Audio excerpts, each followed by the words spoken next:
review to make sure that every government department is aware of the review and some of the contents and the way that it is relevant to different government departments. And I will be meeting with the author in the coming days and weeks to make sure that she is satisfied with the action that this government is taking. Frank McNally. Question number 2, Mr. Speaker. Minister. Thank you, Mr. Speaker. Mr. Speaker, we work closely with the Department of Health, Social Care to support research into this terrible disease. UK Research and Innovation invested £10 million in 23-24 for research into motor neuron disease, and UKRI also plays a key role in funding the underpinning research which benefits medical research more generally. And since 2022, the Medical Research Council and the National Institute for Healthcare and Research have awarded £2.8 million to MND projects led by Scottish research organisations. Thank you very much, Mr. Speaker. My honourable friend will know of the important work of MND campaigners, including my constituent Mark Somerville, seeking greater investment from government into MND research. I recognise that further plans for R&D investment would be outlined after the spending review in June, but can my honourable friend give some reassurance to those with MND and their families for whom time matters so much that the Department is giving consideration to boosting investment into MND research, working with key partners to accelerate new treatments? Oh, sorry. Thank you, Mr. Speaker. Can I pay tribute to my honourable friends for raising the work of Mark Somerville's Foundation in this important area? Government funders are investing in MND research to accelerate progress in the field. As just one example, through UKRI and the National Institute for Healthcare and Research, the government is investing £6 million for the MND Translational Accelerator led by UK Dementia's platform. So the funded projects aim to accelerate the development of treatment for MND. Mr. Speaker, thank you. It's good to hear that there is continuing investment in looking for therapies and cures to deal with this horrific disease. However, even if these therapies do emerge, one of the frustrations in getting it into patients may be the inability of scientists to obtain access to clinical trials.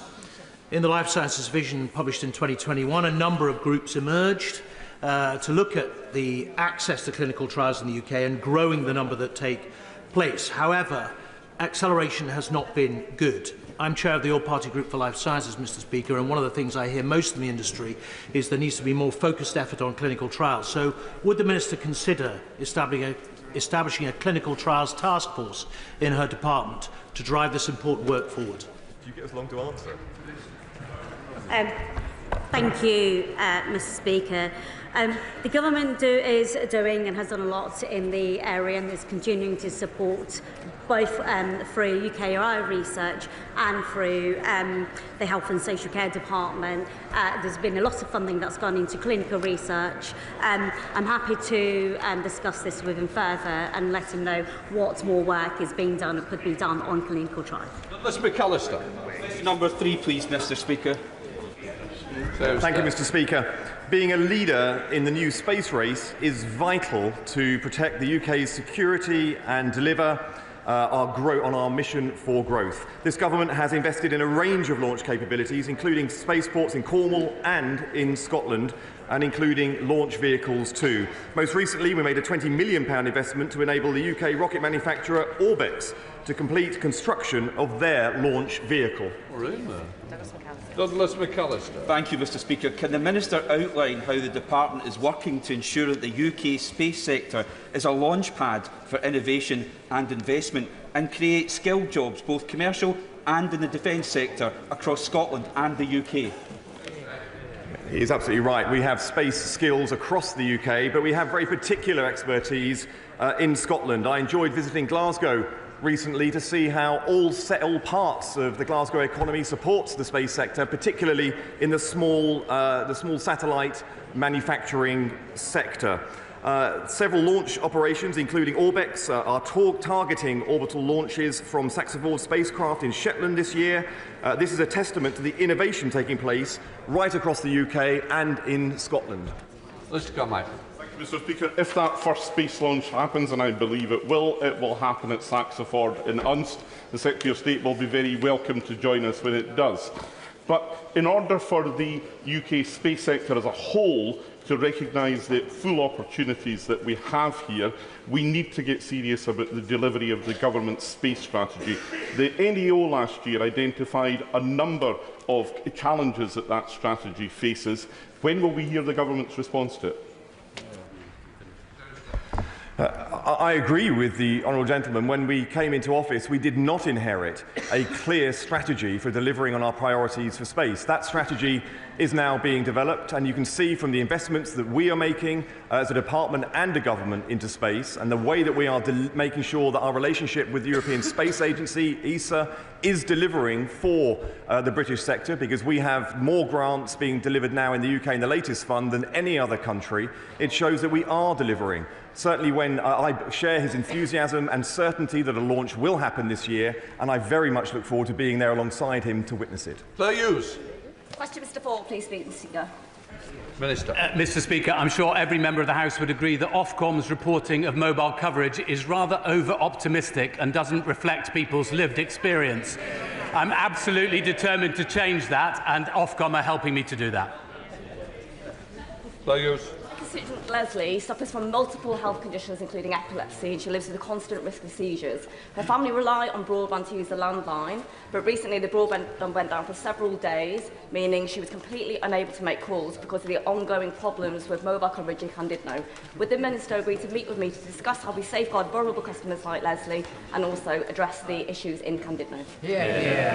I think she's also got a problem at one of her universities, which we're going to try and deal with as well. She's written to me. I will write back to her as soon as possible, but maybe we could shortcut that with the meeting.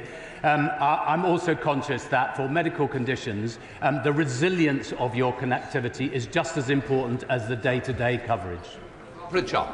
Speaker, can I thank the Minister for his candidness and honesty and say he's one of the most effective, experienced and able ministers in the government. So having made those compliments, can I just encourage him? Can I encourage him to visit Shropshire, where there are still too many not spots? And perhaps one of the reasons is this country only has 4 mobile network operators. Isn't it time we had more competition? And finally, is the Shared Rural Network Agreement likely to hit its targets by the end of this year? So the Shared Rural Network will reach its targets, but he makes a very good point, which is that, frankly, the connectivity that people think that they're getting from Ofcom simply isn't what they're actually getting. Their phone looks as if it's got lots of bars and it's saying 4G, but actually they can't even park their car, download the app to be able to do that. We've got to transform that across the whole of the UK. In the end, most of that is down to industry, and I want to make sure that we remove some of the barriers to further investment that there are in industry to make sure that we improve mobile connectivity for every single member of the House. Susan Murray. Number 5, Mr. Speaker.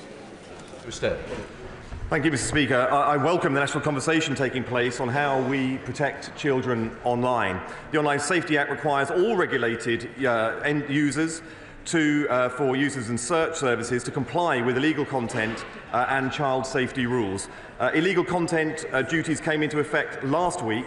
I am closely monitoring the impact that these duties have on online safety. Susan Murray. Very much, Mr. Speaker.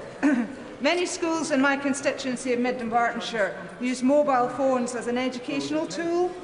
Yet, along with this learning opportunity comes easy access to sites hosting horrendous content.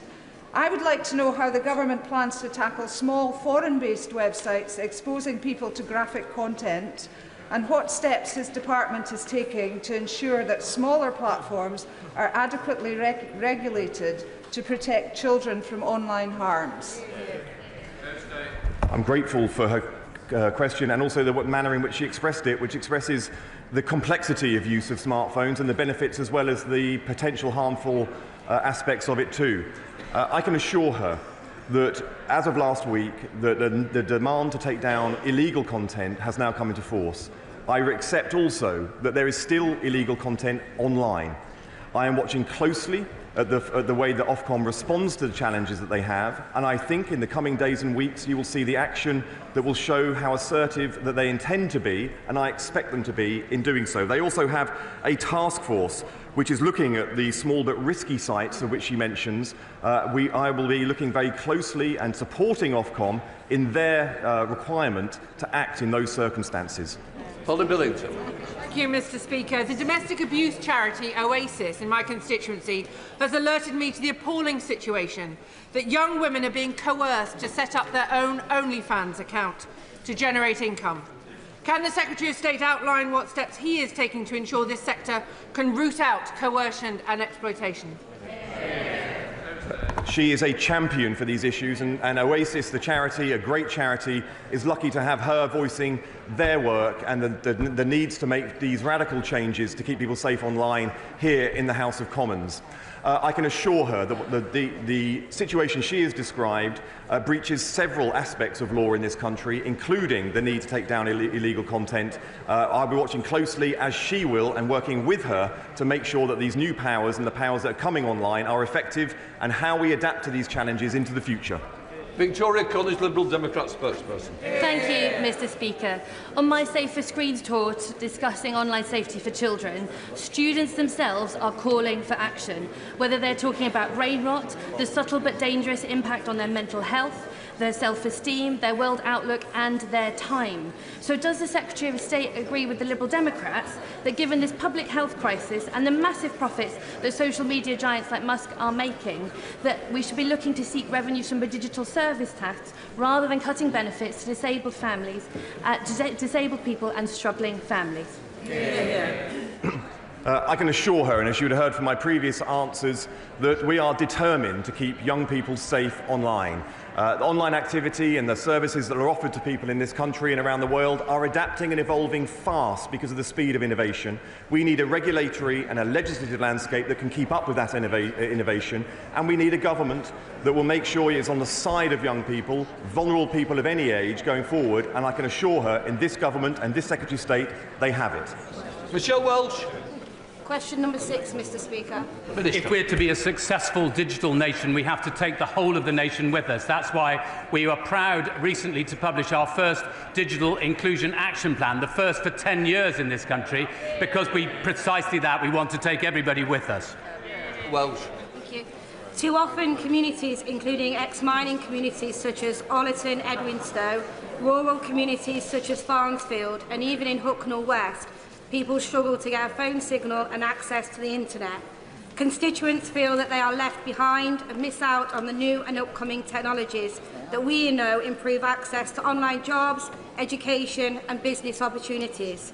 Does the Minister agree with me that we need to ensure that communities such as these are at the heart of the government's digital inclusion ambitions so that no one is left behind, especially those in deprived communities? She's absolutely right, and her constituency exemplifies one of the issues that we face, which is that you might have relatively affluent areas, but with much poorer areas cheek by jowl. And that's why in our Digital Inclusion Action Plan we've tried to make sure that we address all the different forms of digital exclusion that there are, whether that's by virtue of age, ethnicity, educational background or physical geography. Sarah Dyke. Speaker, lack of access to digital services prevents people from applying for jobs, studying or accessing healthcare. But CSCs such as Donate IT based in Wincanton are helping to bridge this gap by diverting IT equipment that was otherwise heading to landfill, by refurbishing the tech and distributing it to people and schools and groups who need it, helping to address digital poverty. So how does the Minister plan on supporting organisations such as this to prevent electrical waste going to landfill and tackling digital exclusion? I'm really pleased that that's happening in her constituency, and we were pleased as a government not only to be able to say that many government departments will now be making sure that we do precisely the same thing, but also that many major employers in this country are going to do the same as well. It's crazy to chuck old kit into landfill when frankly it could be used much better to provide people with digital opportunities for the future. Dave McKellar on Choppiddles. number 1, Mr Speaker. Thank you, Mr Speaker. I'd like to start by thanking Professor Sullivan for her independent review into sex and gender data. This is an important area, and we have shared the report with departments as part of our ongoing policy work. Last week, landmark online safety measures came into force, and from now on, platforms will have to act to take down illegal content. And I've just got back from the United States where, from NVIDIA's conference stage to investor meetings, my message was clear. The UK is hungry for the new era of growth that AI and emerging technology promises. As the Chancellor shares her spring statement, that is an era that I will keep working with her on to deliver. Mr Speaker, the Secretary of State has today referenced space and AI as key drivers of growth. Closer to home in my constituency and across the country, our creative industries are huge drivers of growth, but there is a battle with AI. If their content is taken and they don't get recompense, that will damage the economy too. Is he talking to them and to the DCMS to make sure that our creative content creators are protected?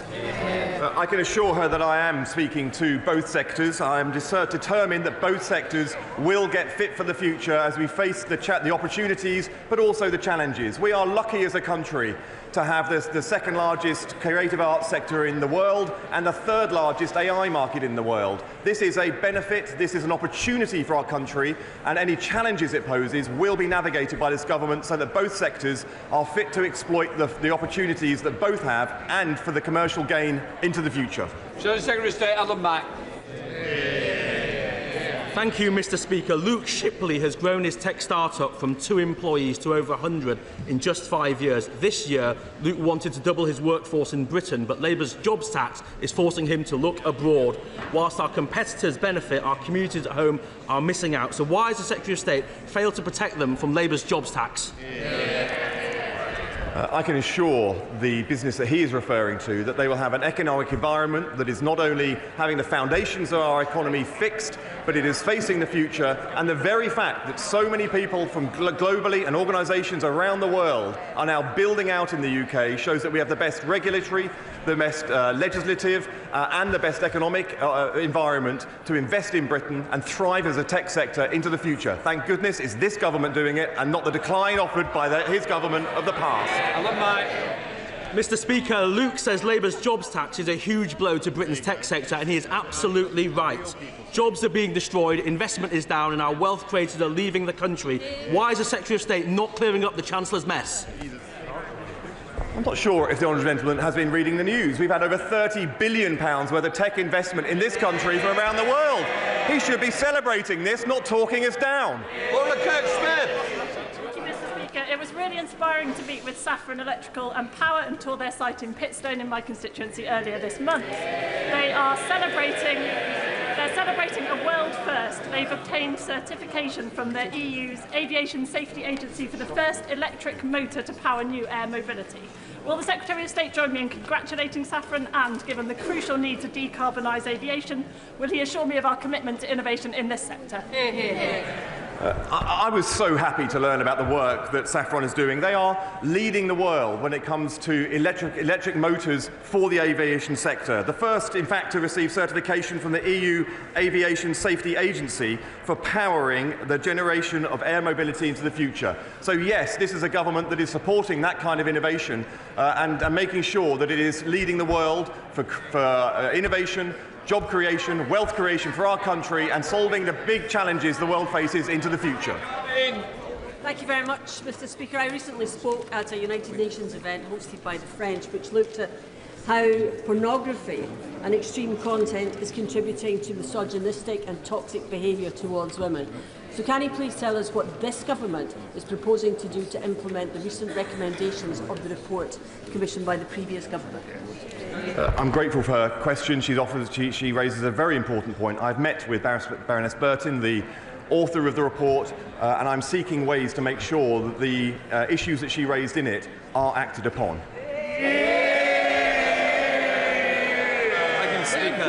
Beckenham and Penge is where local lad David Bowie launched his music career, and today it is home to a vibrant, talented network of community of creatives whose work is increasingly sought after by AI companies. They deserve a just deal to provide fair pay for my constituents and the legal certainty required to encourage AI investment. What steps is the Minister taking to deliver this?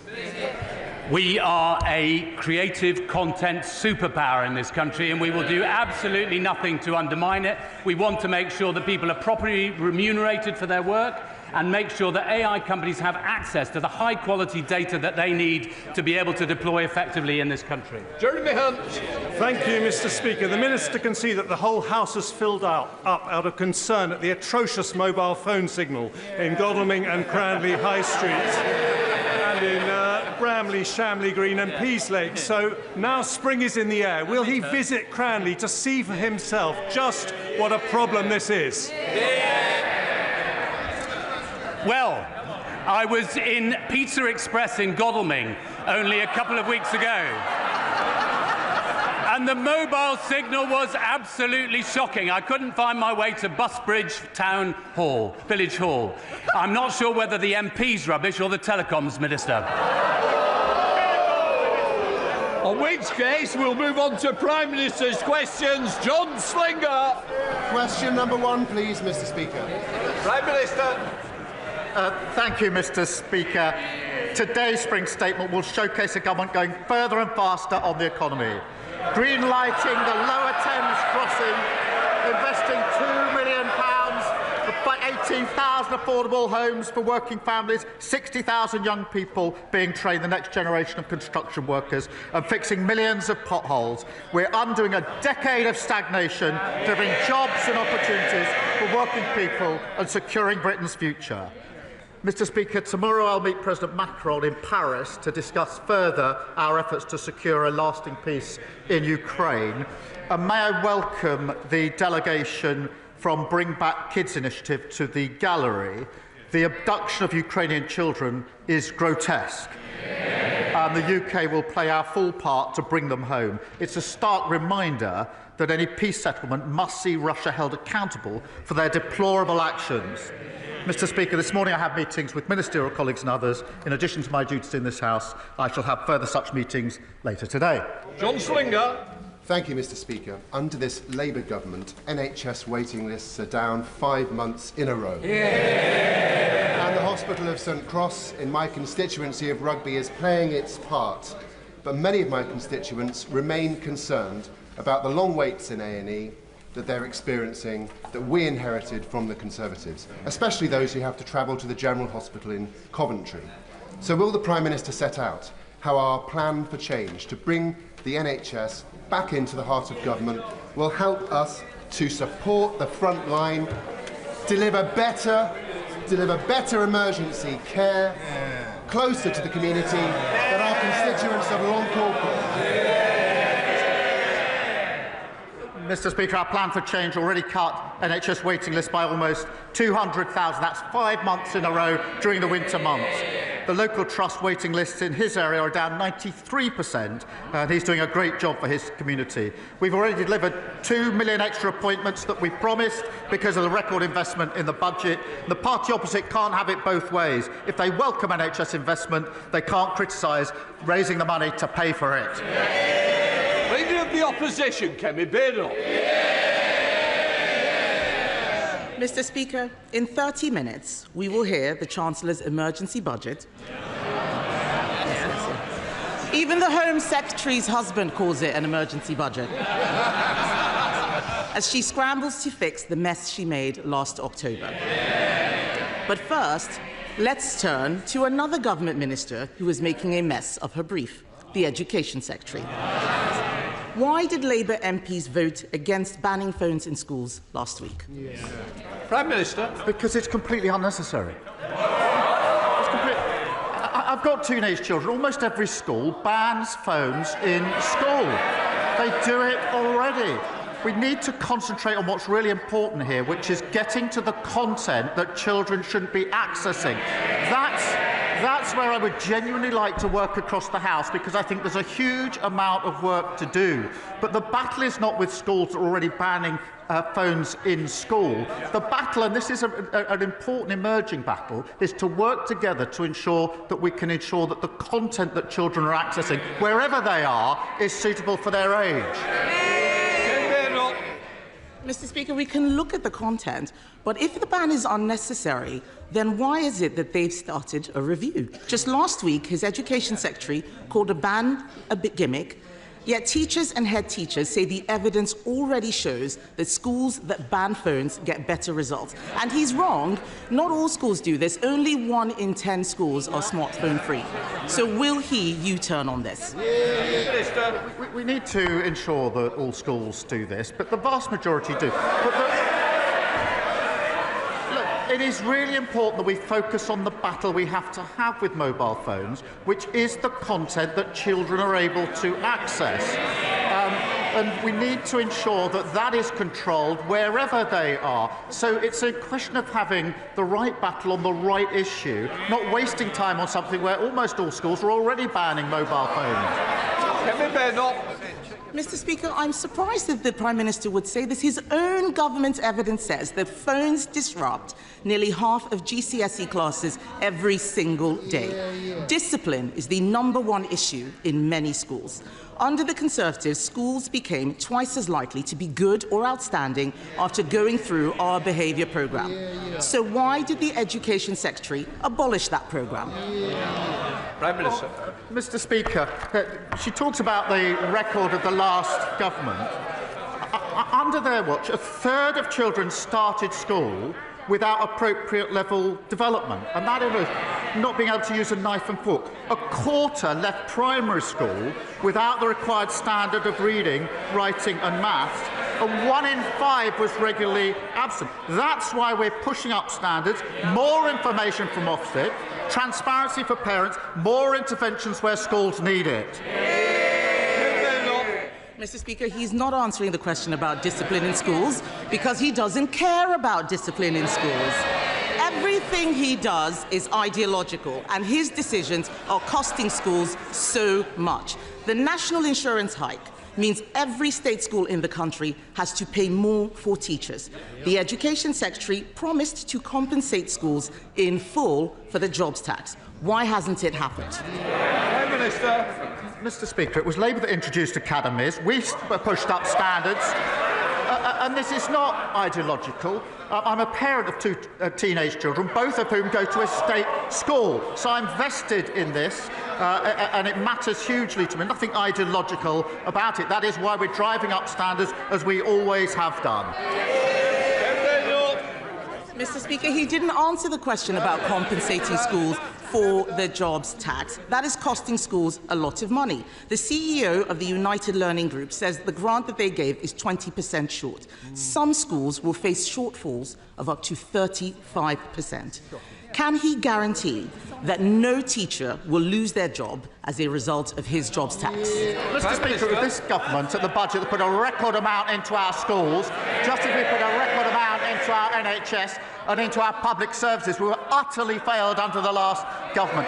But yet again, she wants all the benefits, the NHS, but she can't say how she's going to pay for it. That's what got us into the mess in the first place. Mr. Speaker, the whole House will have heard that he could not guarantee that teachers' jobs are safe. Not only is he taxing schools, he's also lowering standards. He talks about our record. I'll tell him what our record was. Under the Conservatives, English schools shot up the international league tables, while schools in Labour-run Wales, standards fell. Academy freedoms led to the biggest improvement of standards in a generation. But the Education Secretary is attacking them with her reforms. Can the Prime Minister point to any evidence at all, that these discredited academy reforms will improve school standards? Prime Minister.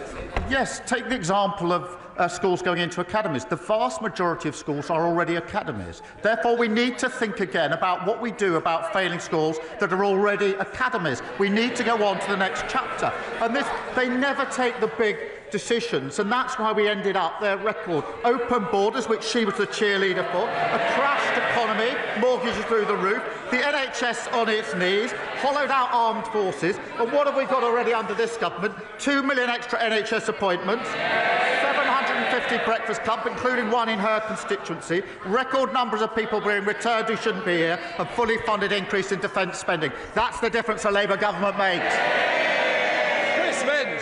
Thank you, Mr. Speaker. I recently visited Harlow College and saw the work they were doing training the bricklayers and electricians of the future.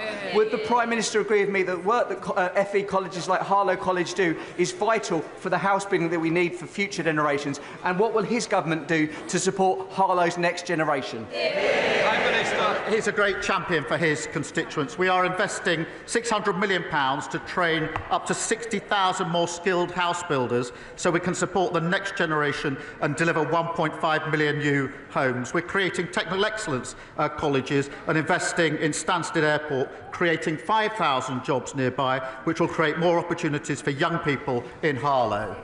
Leader of the Liberal Democrats, Red David. Thank you, Mr. Speaker. The British drama Adolescence has shone a much-needed spotlight on the enormous damage being done by social media to the minds of many of our young people, especially teenage boys. We've argued social media giants should be much more toughly regulated and pay more tax so we can defend our young people from this harm.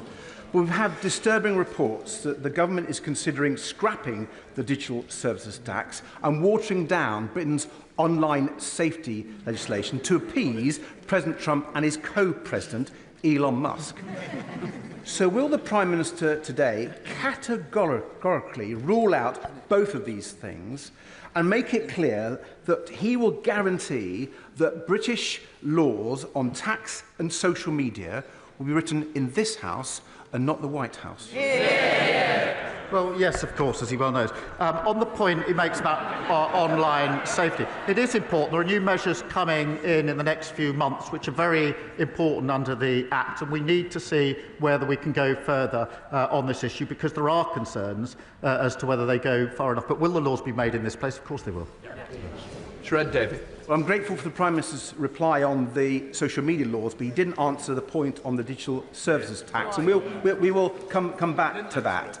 But moving on, Mr. Speaker, after President Trump's national security advisor accidentally added a journalist to a group chat that was discussing military action in Yemen, and given, I think, all the concerns that we share about President Trump's relationship with Vladimir Putin and J.D. Vance's insulting disdain for Britain and our armed forces, will the Prime Minister make it clear that he will order an urgent review into the security of the intelligence that we share with the United States? Mr. Speaker, we work with the United States on a daily basis, and I think the honourable gentleman would like to think of himself as sort of reasonable, and when he's not jumping in Windermere, quite serious. But unpicking our relations with the US on defence and security is neither responsible nor serious. So, judges. Thank you, Mr. Speaker. Medina from Lyminge in my constituency is registered blind, and she recently told me how she had been failed by the broken social security system left behind by the Conservatives. She faced great difficulties in getting support from access to work, which is essential across my Ashford constituency, and was not helped to find paid employment. It is so important that disabled people who want to work are supported to do so. What is the Prime Minister's message to Medina and others like her who have been abandoned and shut out of employment for far too long? Every person should have the right to work, and we will always protect the most severely disabled and those with lifelong health conditions. For Medina and the 200,000 others like her who can work and want to work, we need to support them. And that's why we're investing £1 billion in personalised tailoring employment programmes and introducing the right to try work guarantee. The party opposite presided over a failed system that didn't help them and then blamed them. We will never do that. Stephen Flynn. Mr. Speaker, those who know me well know that I don't talk of this often, but for half of my adult life I was physically disabled. Indeed, when I first walked through the doors of this here chamber, I did so with a crutch in my right arm to support my body weight. I know how it feels. Right now in Scotland, some 55% of children living in poverty have a member of their household who is a disabled person. So can the Prime Minister explain to me, actually no, can the Prime Minister explain to those children how the Labour Party making mum and dad poorer will lift them out of poverty? Well, I'm grateful to him for sharing his personal experience on this, and he's right to do so. My family has had living with disability for many years as well, so I do understand the human element of this. We do need to give support to those that need it. We do need to help those who want to work into work, and we need to be clear that those who can work should work. In England, we inherited a failed system that couldn't be defended. But it's also failing in Scotland. 84,000 young Scots, he focuses on young people, that's 15% of young Scots not in employment, education or training. That is terrible. Almost 300,000 Scots economically inactive due to temporary or long-term illness. Now, what we're doing is taking the steps to help people into work, £1 billion of employment support. They have record funding under the government, under the budget. What are they going to do to help the young Scots who have been failed by their government? Andrew Ranger. Thank you, Mr. Speaker. The Wrexham and Flintshire Investment Zone is one of the flagship examples of how, when this government talks about kick-starting economic growth, it means it. This £160 million plan will breathe new life into the local economy, create 6,000 good local jobs, meaning that for young people in Wrexham, they will be able to find more opportunities on their doorstep. Will the Prime Minister join with me in welcoming this important development for North Wales and the potential it unlocks? Well, it is really important that we unleash the economic potential of North Wales, including kick-starting the investment zone, backed by major businesses, Mr. Speaker, like Airbus and JCB, to leverage £1 billion of private investment, investing £975 million to benefit aerospace workers at Broughton, where I met the fantastic young workers there, and securing £1 billion investment in Shotton Mill, securing 300 jobs on Deeside. And we put a record amount of money into the Welsh Government at the budget, a budget decision which was opposed by Plaid. Sir Julian Lewis. Question number 3, Mr. Speaker. Prime Minister. The Right Honourable Member asks about shale gas. There are very real economic and environmental consequences to fracking, and communities have clearly said no. Sir Julian. I'm sorry, but that answer had nothing to do with my question, which was to ask why the government are ordering the permanent sealing of Britain's only 2 shale gas wells. The government is perfectly entitled on environmental grounds to not exploit such wells in normal conditions. But does he not recognise that in a desperate situation such as an international conflict where other sources of power were cut off from us, taking a decision now to concrete these things over so that a future government could not use them is an extremely irresponsible and reckless behaviour? He knows there are real consequences of fracking, as I've set out. But what we need to do to secure our independence and lower bills and the next generation of jobs is move at speed to renewable energy. And that's why I'm pleased there's record investment coming into renewable energy so that tyrants like Putin can't put his boot on our throat. Now, if the party opposite don't want to support that investment, they should say so. Kim Leadbeater. Thank you, Mr. Speaker. Would the Prime Minister join me in thanking colleagues from across the House and the excellent clerks and staff who have spent the last few months working on the Assisted Dying Bill Committee? And would he agree with me that if the law is to change on assisted dying, it's extremely important that it is implemented as soon as it is safe and practicable to do so? Can I congratulate all colleagues working on this bill and taking part in the debate? It is an important issue on which there are different views across the House and within parties. The bill is a matter for the House, but it is the government's role to ensure every piece of legislation that passes through Parliament is effective and workable. So we will continue to work with my honourable friend as the bill sponsor to do that. In the same way, Mr Speaker, we would for every private member's bill which passes second reading, and if Parliament chooses to pass this bill, the Government will implement it in a way that is safe and practicable. Bradley Thomas.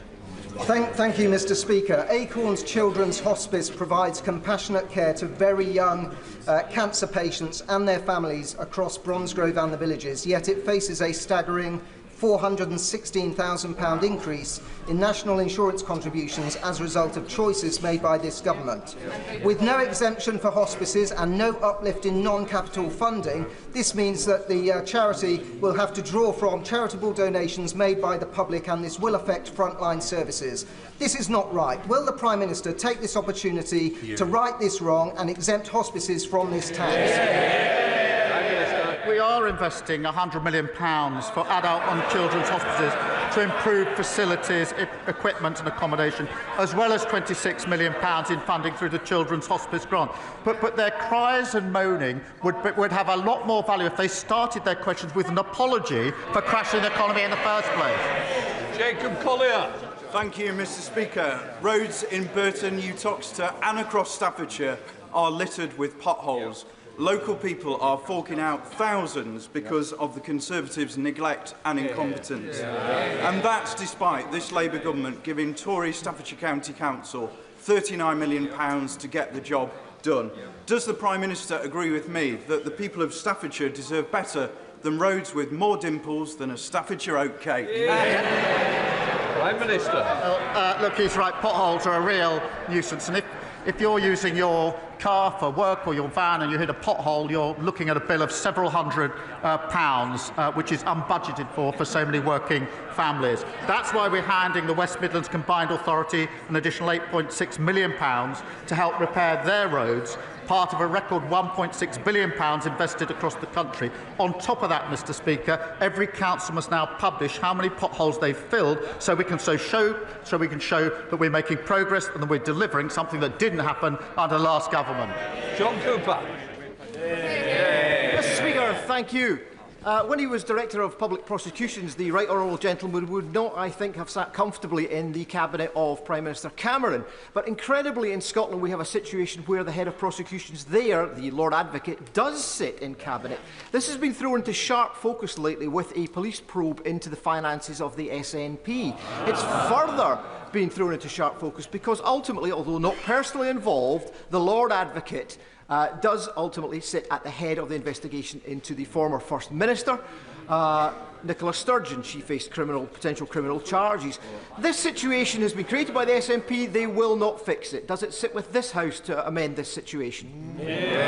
Prime Minister. Well, I'm grateful to this is a really important issue, and Labour in Scotland have been clear that they'd separate this role. That's the right thing to do for the reasons that have just been articulated. It's the obvious thing to do, and that's obviously what we do in England and Wales. Now, there have been calls for review on this since 2021, but the SNP has not acted fast on those reviews. They really do need to bring forward proposals now to deal with the problems been sitting there for a very, very long time.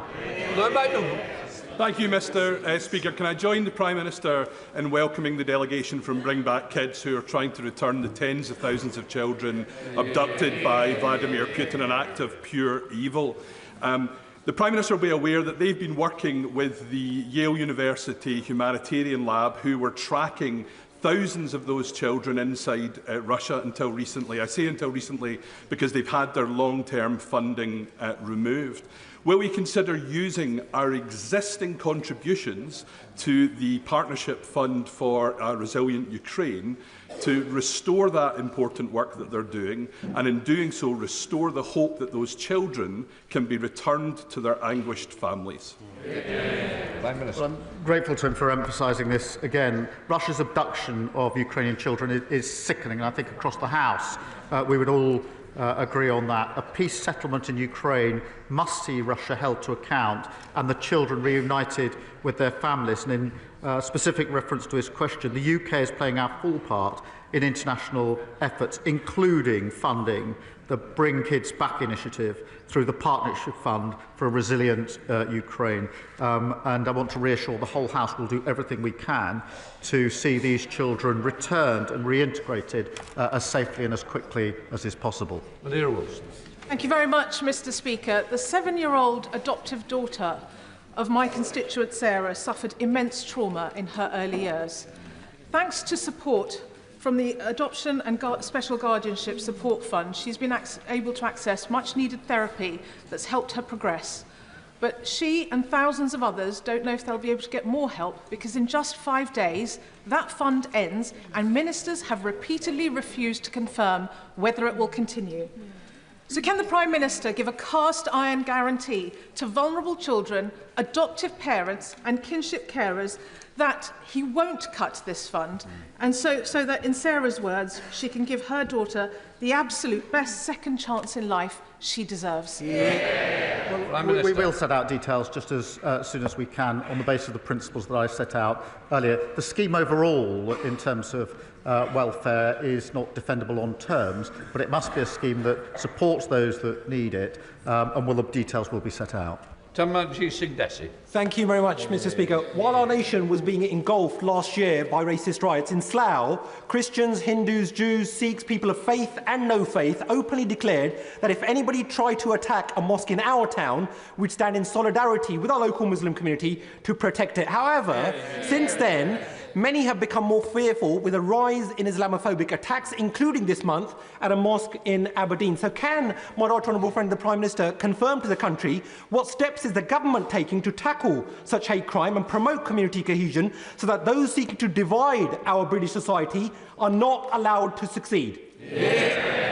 Well, I thank him for his question. He does great work to bring our communities together, especially in Slough. Look, any form of racial or religious-based hatred is abhorrent and has no place in society.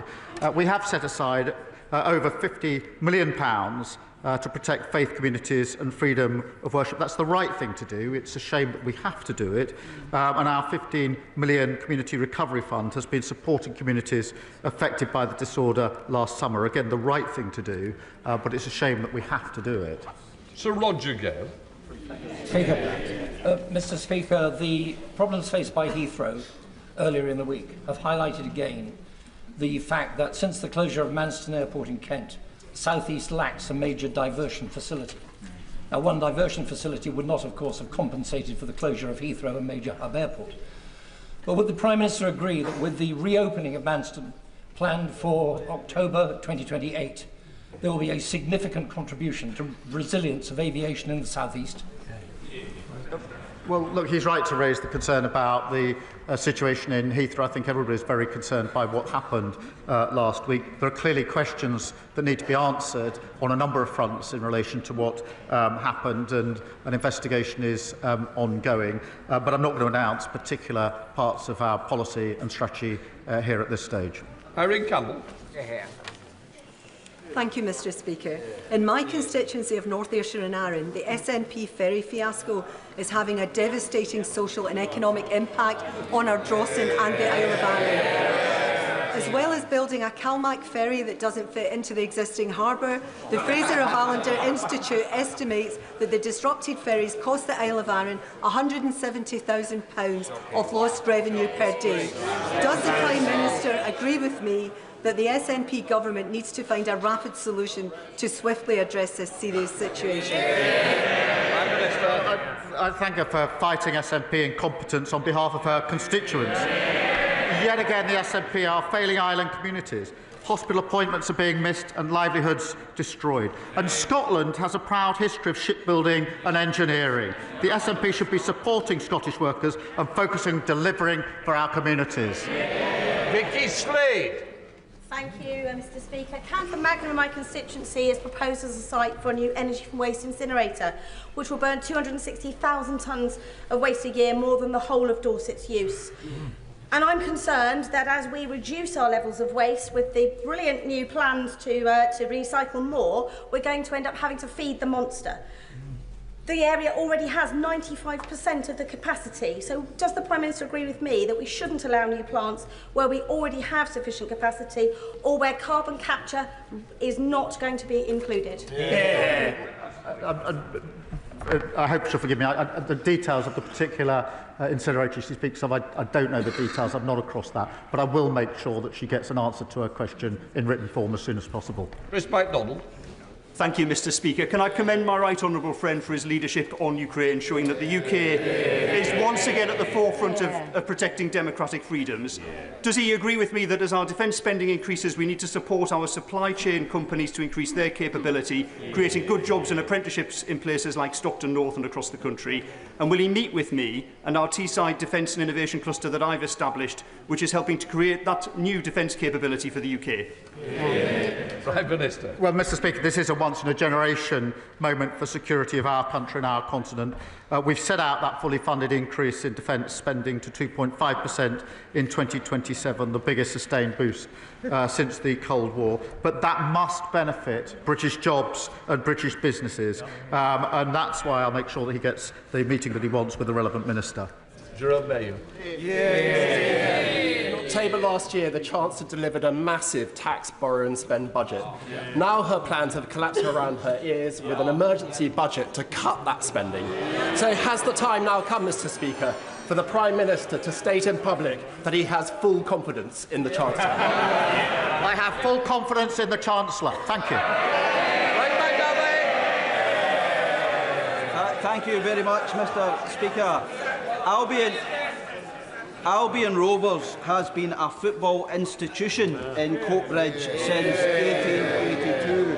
However, following relegation and the lack of financial support for teams leaving professional leagues, it now faces a deeply perilous situation, risking the very future of one of Scotland's oldest football clubs. Does my right honourable friend agree that clubs like Albion Rovers are integral to the fabric of our communities? And will he join me in encouraging all parties to be solution-focused on this matter and encourage football authorities to strengthen our clubs in the lower leagues to help protect their future? Well, he's a superb local champion, and regardless of which club any of us support, they share a love of the game, and they are at the heart of our communities, and Albion Rovers is exactly that, a huge point of local pride, and I'd encourage all efforts to secure the future of the club.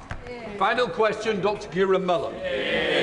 Thank you, Mr. Speaker. We're joined in Parliament today by Katie Brett, whose 16-year-old sister Sasha was raped and stabbed to death. Aisha Hussain, whose cousin Jan, was killed by a sex offender and stored her body in a freezer.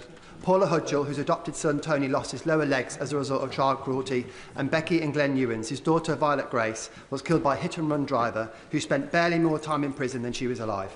Supporting them are Jeremy and Susan Everard, who received justice for the murder of their daughter, Sarah, but who know too many others do not. They've come together to say with one voice that it's time for us to start ensuring sentences truly deliver justice for victims and their families. Would the Prime Minister agree to meeting with them in future to hear their stories firsthand? Well, can I thank him for raising this issue? The courage of these campaigners after simply appalling cases is astounding, and I find it humbling. I'm pleased the Minister for Victims will be meeting the group, I think, today, and I look forward to meeting them in the future, because we must prioritise victims and make sure sentences punish offenders and protect the public. So thank him for raising this really important set of cases. That completes Prime Minister's questions. We'll let front bench change over.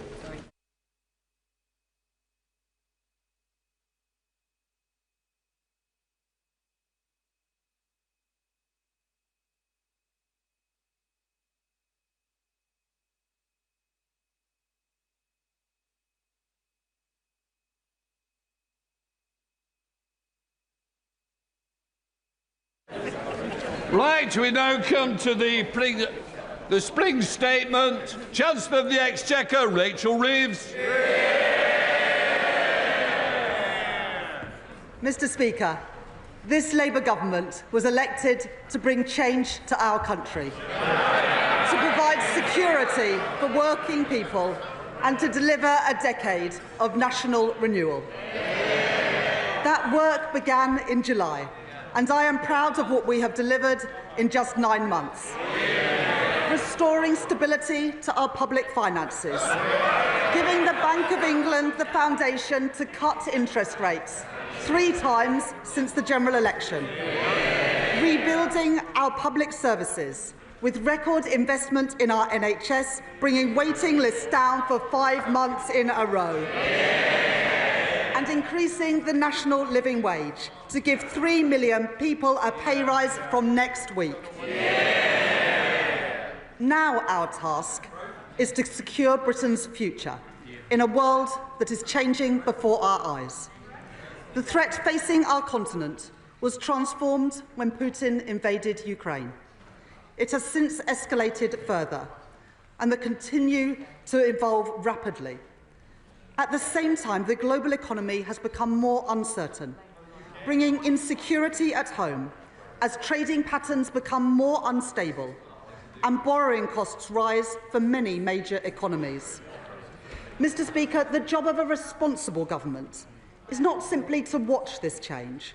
This moment demands an active government, a government not stepping back but stepping up, a government on the side of working people, helping Britain to reach its potential. And Mr. Speaker, we have the strength to do just that. As one of the world's largest economies, an ally to trading partners across the globe, and a hub for global innovation. These strengths and the progress that we have made so far mean that we can act quickly and decisively in a more uncertain world to secure Britain's future and to deliver prosperity for working people.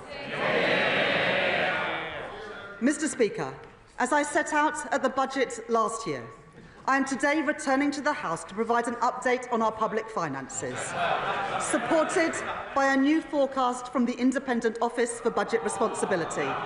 Ahead of a full spending review in June, I will then return to the House in the autumn to deliver a budget in line with our commitment to deliver just one major fiscal event a year. So let me now turn to the OBR's forecasts. And I want to thank Richard Hughes and his team for their dedicated work. The increased global uncertainty has had 2 consequences. First, on our public finances, and second, on our economy. I will take each in turn. In the autumn, I set out our new fiscal rules that would guide this government. These fiscal rules are non-negotiable. They are the embodiment of this government's unwavering commitment to bring stability to our economy and to ensure security for working people. Because the British people have seen what happens when a government borrows beyond their means.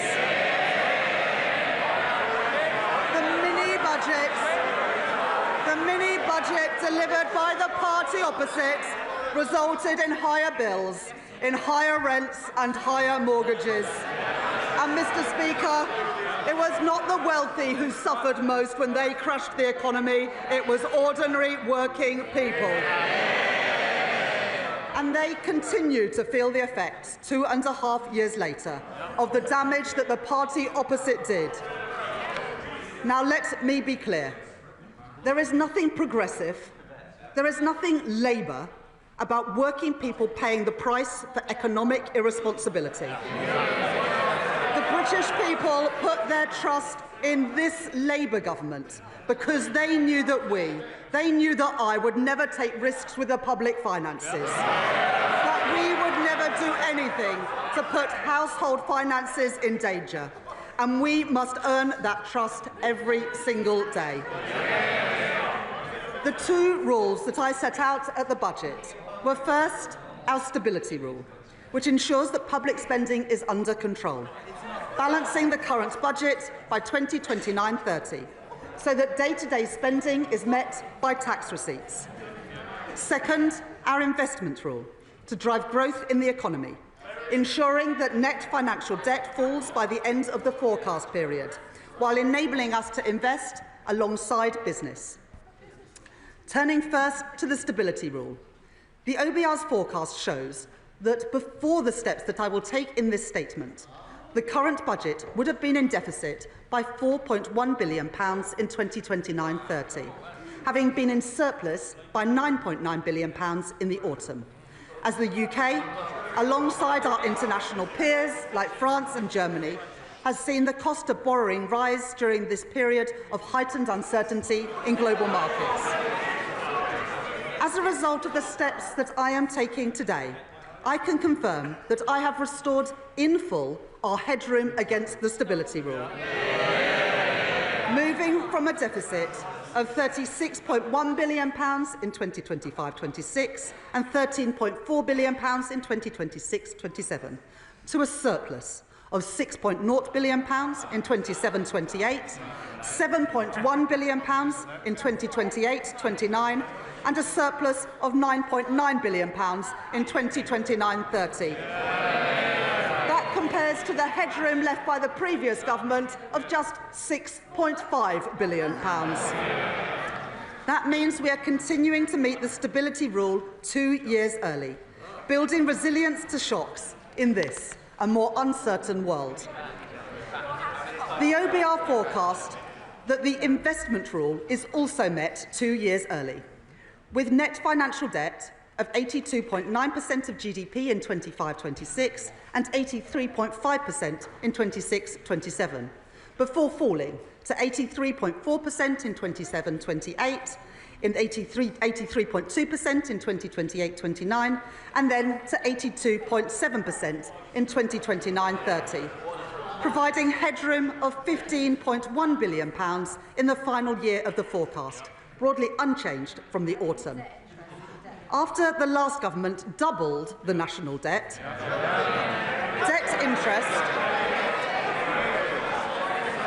after they doubled the national debt interest payments now stand at £105.2 billion this year. Mr. Speaker, that is more than we allocate to defence, the Home Office and the Ministry of Justice combined. That is the legacy of the party opposite.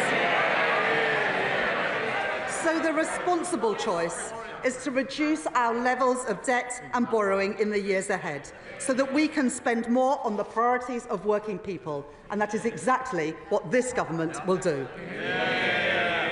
Mr. Speaker, I said that our fiscal rules were non-negotiable, and I meant it. I will always deliver economic stability, and I will always put working people first. I said it at the election, I said it at the budget, and I say it again today. Let me now set out the steps that the government has taken. At the budget, we protected working people by keeping our promise not to raise their rates of national insurance, income tax or VAT. At the same time, we began to rebuild our public services after the party opposite left a £22 billion black hole in our public finances. Ours were the right choices for stability and the right choices for renewal, funded by the decisions that we took on tax. As I promised in the autumn, this statement does not contain any further tax increases. But when working people are paying their taxes while still struggling with the cost of living, it cannot be right that others are still evading what they rightly owe in tax. In the budget, I delivered the most ambitious package of measures that we have ever seen to cut down on tax evasion, raising £6.5 billion per year by the end of the forecast. Today, I go further, continuing our investment in cutting-edge technology, investing in the HMRC's capacity to crack down on tax avoidance, and setting out plans to increase the number of tax fraudsters charged every year by 20%. These changes raise a further £1 billion, taking the total revenue raised from reducing tax evasion under this Labour government to £7.5 billion. These figures are verified by the Office for Budget Responsibility, and I want to thank my honourable friend, the Exchequer Secretary, for his continued work in this area. Mr. Speaker, last week my right honourable friend, the Secretary of State for Work and Pensions, set out this government's plans to reform the welfare system. The Labour Party is the party of work. We believe that if you can work, you should work. But if you can't work, you should be properly supported. This government inherited a broken system. More than 1,000 people every day are qualifying for personal independence payments. 1 in 8 young people are not in employment, education or training. If we do nothing, we are writing off an entire generation. That cannot be right, and we will not stand for it. It is a waste of their potential, and it is a waste of their futures, and we will change it. As my right honourable friend said in her statement last week, the final costings would be subject to the OBR's assessment. Today, the OBR have said that they estimate that the package will save £4.8 billion in the welfare budget, reflecting their judgments on behavioural effects and wider factors. This also reflects final adjustments to the overall package, consistent with the Secretary of State's statement last week and the Government's Pathways to Work Green Paper. The Universal Credit Standard Allowance will increase from £92 per week in 25-26 to £106 a week by 29-30, while the Universal Credit Health element will be cut for new claimants by around 50% and then frozen. On top of this, we are investing £1 billion to provide guaranteed, personalised employment support to help people back into work, and £400 million to support the Department for Work and Pensions and our job centres to deliver these changes effectively and fairly, taking total savings after that to the package to £3.4 billion. While spending on disability and sickness benefits will continue to rise, these plans mean that welfare spending as a share of GDP will fall between 2026 and the end of the forecast period, very different to what we inherited from the party opposite.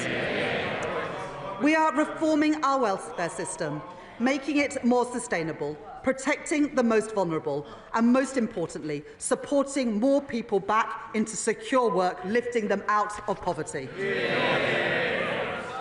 Mr. Speaker, at the budget, I fixed the foundations of our economy to deliver on the promise of change. That work has already begun. 2 million extra appointments in our NHS. Waiting lists down. New breakfast clubs opening across England. The largest settlements in real terms for Scotland, Wales and Northern Ireland in the history of devolution. Asylum costs falling, promises made, promises kept, and every single one of them opposed by the parties opposite. At the budget, alongside providing an increase in funding for this year and next, I set the envelope for the spending review, which we will deliver in June, led by my right honourable friend, the Chief Secretary to the Treasury, to set departmental budgets until 28-29 for day-to-day spending and until 2029-30 for capital spending. Today, I'm reflecting 2 steps that we have taken on our spending plans. First, because we are living in an uncertain world, as the Prime Minister has set out, we will increase defence spending to 2.5% of GDP, reducing overseas aid to 0.3% of gross national income. This means we save £2.6 billion in day-to-day spending in 2029-30 to fund our more capital-intensive defence commitments. Second, in recent months, we have begun to fundamentally reform the British state, driving efficiency and productivity across government to deliver tangible savings and improve services across our country. Earlier this the Prime Minister set out plans to abolish the arm's-length body NHS England and ensure that that money goes directly to improving the service for patients. My right honourable friend, the Health Secretary, is driving forward vital reforms to increase NHS productivity, bearing down on costly agency spend to save money so that we can improve patient care. And my right honourable friend, the Chancellor of the Duchy of Lancaster, is taking forward work to significantly reduce the costs of running government by 15%, worth £2 billion by the end of the decade. This work shows that we can make our state leaner and more agile, delivering more resources to the front line, while ensuring that we control day-to-day spending to meet our fiscal rules. Today, I build on that work by bringing forward £3.25 billion of investment to deliver the reforms that our public services need through a new transformation fund. That is money brought forward now to bring down the costs of running government by the end of the forecast period. by making public services more efficient, more productive and more focused on the user. I can confirm today the first allocations from this fund, including funding for voluntary exit schemes to reduce the size of the civil service, pioneering AI tools to modernise the state, investment in technology for the Ministry of Justice to deliver probation services more effectively, and upfront investment so we can support more children into foster care to give them the best possible start in life and reduce cost pressures in the future. Our work to make government leaner, more productive and more efficient will help deliver a further £3.5 billion of day-to-day savings by 2029-30. Overall, day-to-day spending will be reduced by £6.1 billion in 2029-30, and it will now grow by an average of 1.2% a year above inflation, compared to 1.3% in the autumn. Mr. Speaker, I can confirm to the House that day-to-day spending will increase in real terms above inflation in every single year of the forecast. And in the spending review, apart from the reductions in overseas aid, day-to-day spending across government has been fully protected. I can also confirm our approach to capital investment. In the autumn budget, I announced £100 billion of additional capital spending to crowd in investment from the private sector, to fix our crumbling infrastructure, and to create jobs in every corner of our country. Today, I am not cutting capital spending, as the party opposite did, time and time again, because that choked off growth, and it left our school roofs literally crumbling. That was the wrong choice. It was the irresponsible choice. It was the Tory choice. Today, I am instead increasing capital spending by an average of £2 billion per year compared with the autumn, to drive growth in our economy and to deliver in full our vital commitments on defence. This government will ensure that every pound we spend will deliver for the British people by increasing productivity, driving growth in our economy and improving our frontline public services. Mr. Speaker, let me turn now to the impact of increased uncertainty on our economy. To deliver economic stability, we must work closely with the Bank of England, supporting the Independent Monetary Policy Committee to meet their 2% inflation target. There have been 3 interest rate cuts since the general election, and today's data showed that inflation fell in February.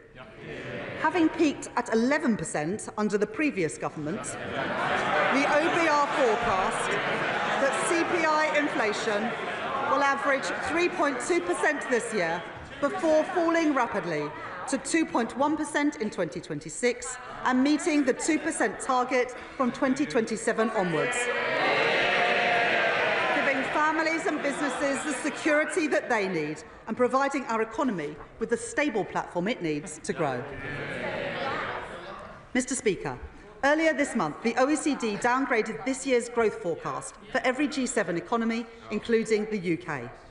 And the OBR have today revised down our growth forecast for 2025, from 2% in the autumn to 1% today. I am not satisfied with these numbers, and that is why we on this side of the House are serious about taking the action needed to grow our economy. Backing the builders, not the blockers, with a 3rd runway at Heathrow Airport and the Planning and Infrastructure Bill. Increasing investment with reforms to our pension system and a new National Wealth Fund. And tearing down regulatory barriers in every sector of our economy. That is a serious plan for growth. That is a serious plan to improve living standards. That is a serious plan to renew our country. Mr. Speaker, a changing world presents challenges, but it also presents new opportunities for new jobs and new contracts in our world-class defence industrial centres, from Belfast to Deeside and from Plymouth to Rosyth. In February, the Prime Minister set out our government's commitment to increase spending on defence to 2.5% of GDP from April 2027, the biggest sustained increase in defence spending since the end of the Cold War. with an ambition to spend 3% of GDP on defence in the next Parliament. That was the right decision in a more insecure world, putting an extra £6.4 billion into defence spending by 2027. But we have to move quickly in this changing world, and that starts with investment. So today I can confirm that I will provide an additional £2.2 billion for the Ministry of Defence in the next financial year, a further down payment on our plans to deliver 2.5% of GDP by 2027. This additional investment is not just about increasing our national security, but increasing our economic security too. As defence spending rises, I want the whole country to feel its benefits. So I will now set out the immediate steps that we are taking to boost Britain's defence industry and to make the UK a defence industrial superpower. We will spend a minimum of 10% of the Ministry of Defence's equipment budget on new novel technologies, including drones and AI-enabled technology, driving forward advanced manufacturing production in places like Glasgow, in Derby and in Newport, creating demand for highly skilled engineers and scientists, and delivering new business opportunities for UK tech firms and start-ups. We will establish a protected budget of £400 million within the Ministry of Defence, a budget that will rise over time for UK defence innovation, with a clear mandate to bring innovative technology to the front line at speed. And we will reform our broken defence procurement system, making it quicker, more agile and more streamlined, and giving small businesses across the UK better access to Ministry of Defence contracts, something welcomed by the Federation of Small Businesses. We will take forward our plan for Barrow, a town at the heart of our nuclear security, working with my honourable friend, the member for Barrow and Furness, and providing £200 million, supporting the creation of thousands of jobs there. We will regenerate Portsmouth Naval Base, securing its future, as called for by my honourable friend, the member for Portsmouth South. We will secure better homes for thousands of military families, the homes that they deserve, denied to them by the previous government. Homes for our military families in constituencies of my honourable friends for Plymouth Moorview, Plymouth Sutton and Devonport, York Outer and in Aldershot. That is the difference that this Labour government is making.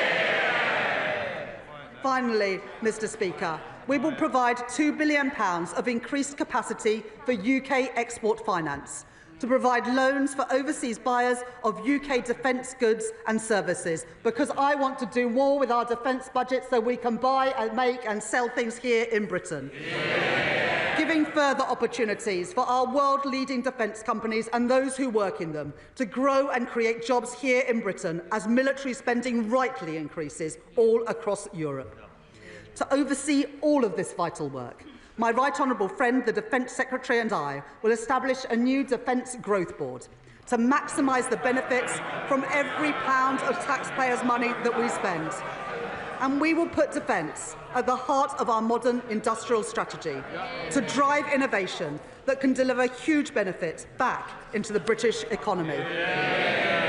Mr Speaker, that is how we make our country a defence industrial superpower. So the skills of the future, the jobs of the future and the opportunities of the future can be found right here in the United Kingdom. Mr Speaker, as the previous government learned to their detriment, there are no shortcuts to economic growth. It will take long-term decisions. It will take hard yards. It will take time for the reforms that we are introducing to be felt in the everyday economy. It is right that the Office for Budget Responsibility consider the evidence and look carefully at measures before recognising a growth impact in their forecast. But, Mr Speaker, I can announce to the House that the OBR have considered and have scored one of the central planks of our plan for growth. In my first week as Chancellor, I announced that we were pursuing the most ambitious set of planning reforms in decades to get Britain building again. And in December, we published changes to the National Planning Policy Framework, driven forward tirelessly by my right honourable friend, the Deputy Prime Minister. reintroducing mandatory housing targets and bringing grey belt land into scope.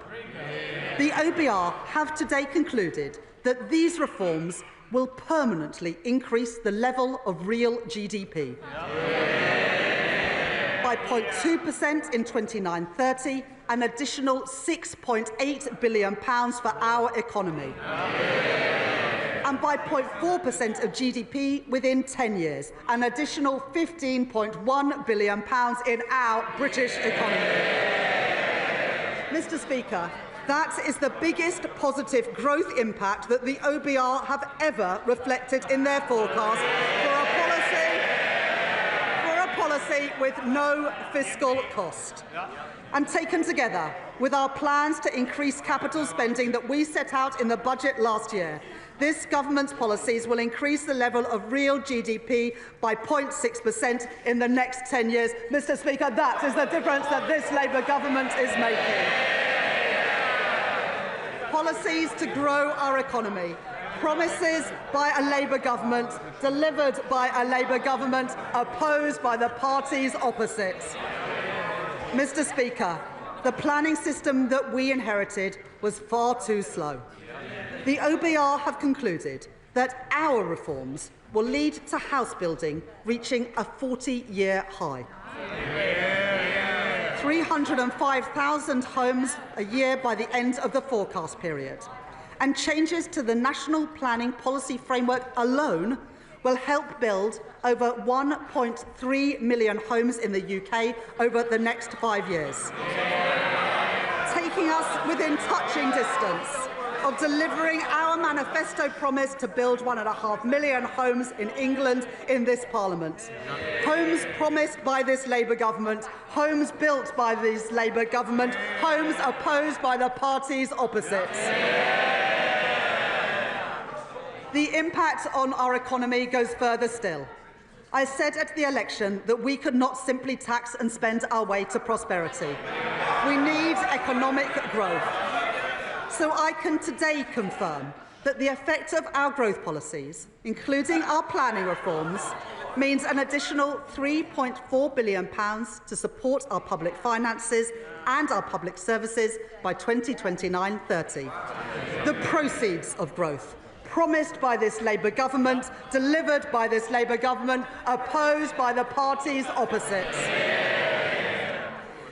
Mr. Speaker, earlier this week, we provided an additional £2 billion of investment in social and affordable homes next year, delivering up to 18,000 new homes and allowing local areas to bid for new development across our country, including sites in Thanet, in Sunderland and in Swindon.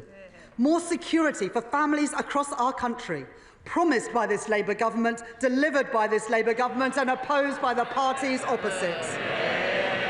And to build these new homes, we need people with the right skills. Earlier this week, my right honourable friend, the Education Secretary, announced more than £600 million to train up 60,000 more construction workers, including with 10 new technical excellence colleges across every region of our country, giving working people the chance to fulfil their potential. New opportunities for our young people, promised by this Labour government, delivered by this Labour government, opposed by the parties opposite. Mr. Speaker, all this is just the start. The Planning and Infrastructure Bill passed its second reading on Monday. No thanks to the parties opposite. Once this bill completes its passage, it will help deliver the homes and infrastructure our country badly needs. And I say to the parties opposite, the British people will be watching. Because if the parties opposite don't support these reforms, let us be clear about what that means. They are opposing economic growth. They are opposing more homes for families. They are opposing good jobs across our country. We on this side are clear about whose side we are on. The parties opposite must decide too. This Labour government is taking the right decisions now to secure Britain's future. And today I can confirm to the House that the OBR have upgraded their growth forecast next year and every single year thereafter.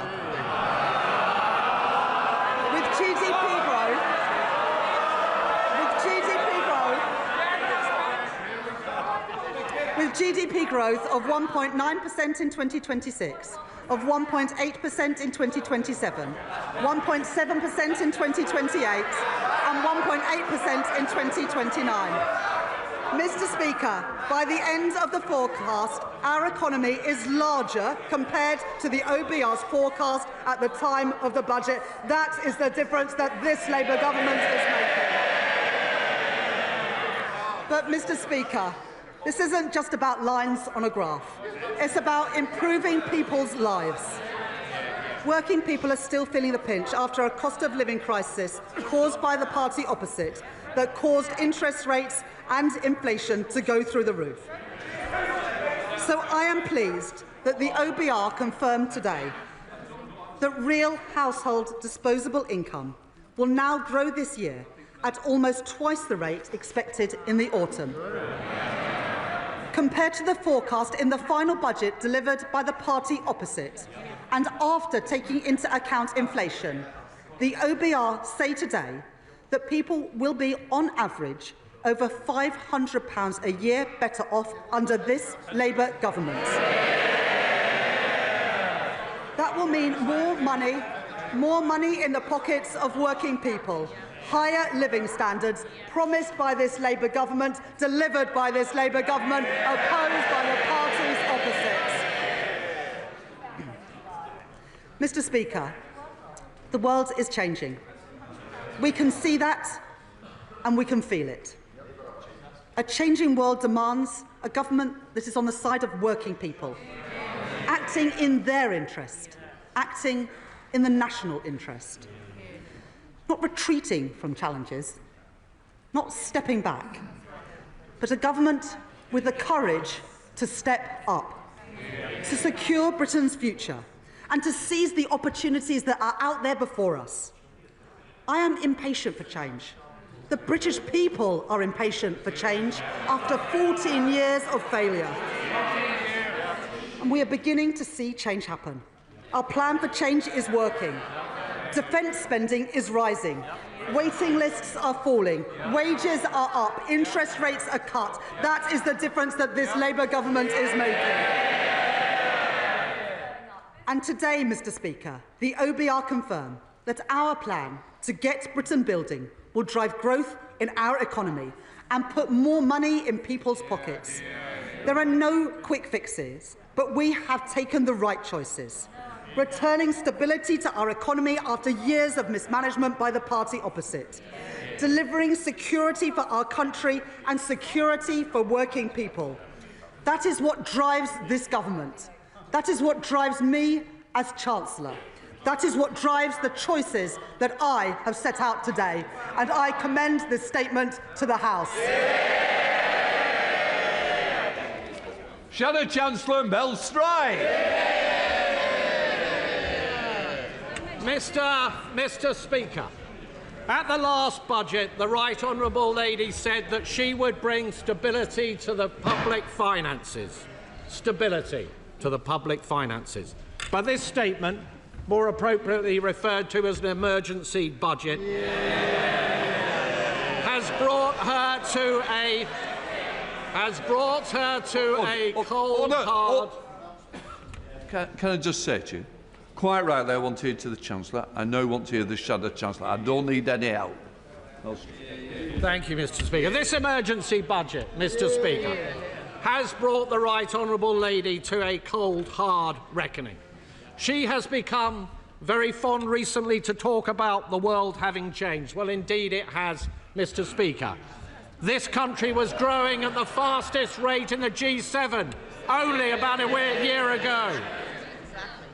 And just as the OECD and the Bank of England and other forecasters, and now we learn today, the OBR have stated, growth has been halved in this year, cut in two as a consequence of the decisions and the choices that the Right Honourable Lady made on her watch.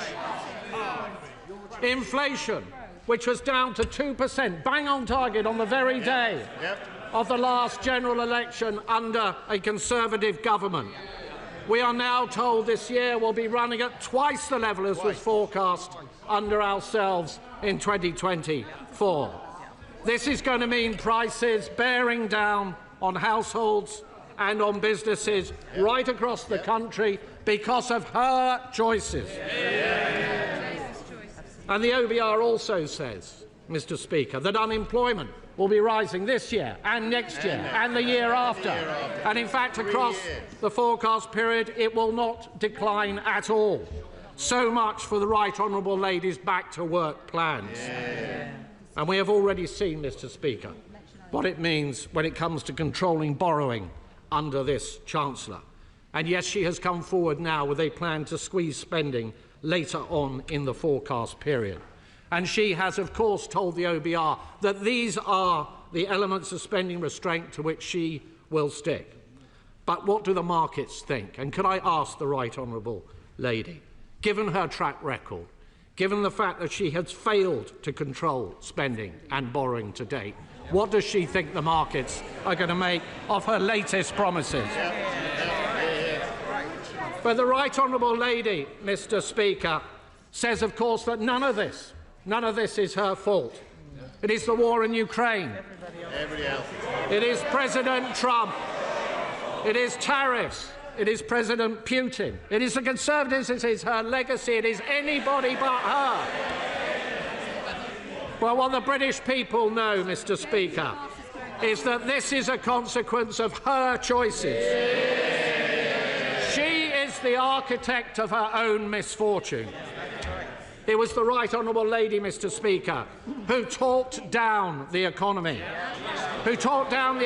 so that business surveys and confidence crashed through the floor. It was the Right Honourable Lady who confected the £22 billion black hole. A smokescreen that was only ever there in order to cover up for the fact that she and the Prime Minister reneged on their promises to the British people during the last general election.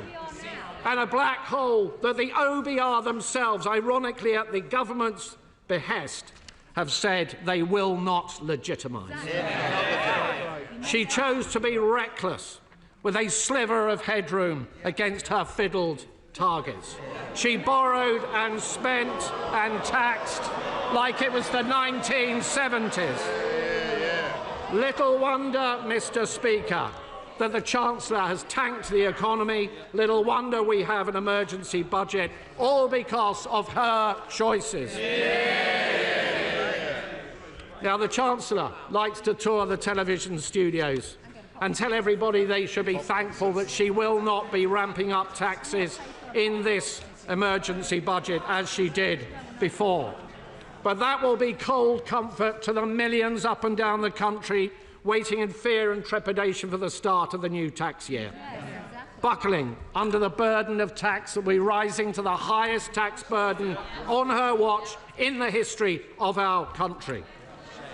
And so could I ask the Right Honourable Lady if, when she replies in a moment, she will give that much-needed reassurance, particularly to businesses, that she will not be ramping up taxes still further in the autumn. Even a basic economist, Mr. Speaker, knows that if you tax something, you get less of it. You don't need to have worked at the Bank of England for 10 years, Mr. Speaker, to know that. So what did the Chancellor tax? She taxed jobs and wealth creation. She's destroyed livelihoods, businesses clobbered, big and small companies, the backbone of our economy. Enterprise crushed on the altar of her ineptitude. The CIPD telling us a third of those businesses affected will shed labour. Morrison's losing 200 jobs, Tesco 400, Sainsbury's 3,000 jobs lost. No wonder the Federation of Small Business say that outside of the pandemic, business confidence has been left at its lowest level on record. But it's not just businesses, Mr. Speaker. It's charities, it's GPs, it's pharmacists, it's those who transport children who have special educational needs, and it is hospices caring for the sick and the dying. In this House, Mr. Speaker, the Labour Party had the opportunity yesterday and last week to stop that, but they voted our amendments down. And we will never let their constituents forget it. Mr. Speaker, if you ramp up taxes, if you ramp up borrowing and spending without any commensurate improvement in productivity, it leads to growing inflation. And inflation has been increasing on this government's watch. It means that interest rates stay higher for longer. The Chancellor just now trumpeted the fact that there had been 3 interest rate cuts since the Labour Party came to office. She knows full well there should have been more than that had she managed. She knows full well. She knows full well. She knows full well, Mr. Speaker. She knows full well that interest rates are higher for longer because of the choices that she took. And this has led, Mr. Speaker, to servicing costs for our national debt, which is running at twice the defence budget. And today we have learned from the OBR that debt interest is to increase still further. None of this money, Mr. Speaker, is going to be spent on public services. It will be going down the drain. Mr. Speaker, the real black hole, Mr. Speaker, the real black hole is not the one the Chancellor invented, it is the one the Chancellor created. It's not a central problem, Mr. Speaker, the fact that this Chancellor is a gambler. Even with her fiddled fiscal targets, she left way too little headroom. Way too little headroom. And it's not the truth that whilst the Right Honourable Lady said at the last budget that that was a once-in-a-Parliament reset, she rolled the dice on a wafer-thin margin, and she lost. Reckless with her fingers crossed, she fiddled the targets and she missed them.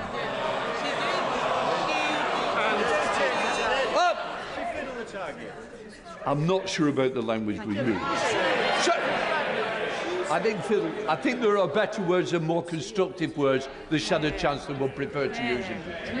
Can I just point out, thank you, Mr. Chair, can I just point out that all of her fiscal headroom disappeared, not just some of it. In fact, she went underwater to the tune of £4.1 billion.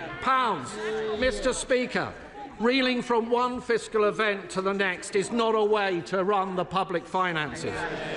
And breaking your fiscal rules to the extent that the Right Honourable Lady has in just 6 months is a public humiliation. Mr. Speaker, could I briefly focus on defence spending? We on this side of the House welcome the fact that, as we press the government to do, they will reach 2.5% of GDP by 2027. And we note the stepping stone along the way that the Right Honourable Lady has just announced. But we should go further than that. The 3% target should be brought forward to this Parliament. So can I ask the Right Honourable Lady, given the geopolitical tensions that she has raised, what provision has she made in her headroom, in her fiscal plans, for increasing defence spending more quickly in this Parliament if that proves necessary? And could I ask her, would she scrap the absurd Chagos deal and put that money behind our armed forces? Mr. Speaker, the economy is in a perilous state, but there was a different way. There were different choices on taxing and spending and borrowing and on productivity and on welfare. And let me just say a few words on welfare. It was the privilege of my life, Mr. Speaker, to have served as the Secretary of State for Work and Pensions. And when it came to welfare reform, with that privilege came a deep responsibility. The responsibility for welfare reform to be properly thought through with a very clear plan. So I know they don't like it because it's an alien idea, Mr. Speaker, to the party opposite. so that we can be fair to the taxpayer but equally fair to the many people up and down our country, some of whom are highly vulnerable. This was an approach on our watch that led to $5 billion of savings across the forecast period and 450,000 fewer people going on to long-term sickness and disability benefits as a direct consequence. And we would have gone further, much further, and we set out a clear plan, we set out a clear plan in our manifesto to do exactly that. But the party opposite rushed their changes. They had no plan. There was not a single mention of PIP, personal independence payments, in the Labour Party manifesto. When they got into office, they pussyfooted around and dithered. Why? Because it's deeply divisive within their rank and file. And then suddenly, when the Chancellor decided that she had run out of money, out the word went to find some savings in welfare, to scrabble around, to yank every lever possible. And the spectacle, frankly, Mr. Speaker, of what the OBR has said about the changes that were only announced last week by the Secretary of State for Work and Pensions is simply shambolic. Yes. We have gone from incompetence, Mr. Speaker, to chaos. There have been more changes in this policy than there were at the last minute to the profile of the Right Honourable Lady on LinkedIn. The result is the worst of all worlds, a wholly inadequate level of savings on welfare, with welfare costs still spiralling ever higher, and changes that were likely to harm many vulnerable people. So could I ask the Right Honourable Lady, when the Secretary of State for Work and Pensions came to the House last week with these changes, she did not provide an impact assessment. Was this because the OBR had not signed off the numbers? Was it because the department did not have enough time to produce one? Or was it only provided today, as many of us suspect, because this was thought to be a good time to bury bad news? Mr. Speaker, the forecast for growth is down, for borrowing costs is up, for inflation is up, and business confidence has been smashed in a million pieces. This Chancellor constantly trying to blame forces beyond her control. The right response is not to duck responsibility, but to build a resilient economy. The Right Honourable Lady would have us believe that that is what she is doing. But how can we believe this Chancellor? How can we trust this Chancellor? She is the Chancellor who said she would not increase borrowing, but she did. She said she wouldn't change her fiscal rules, but she did. She said she wouldn't put up national insurance, but she did. She said she wouldn't cut winter fuel payment, but she did. She said she wouldn't tax farmers, but she did.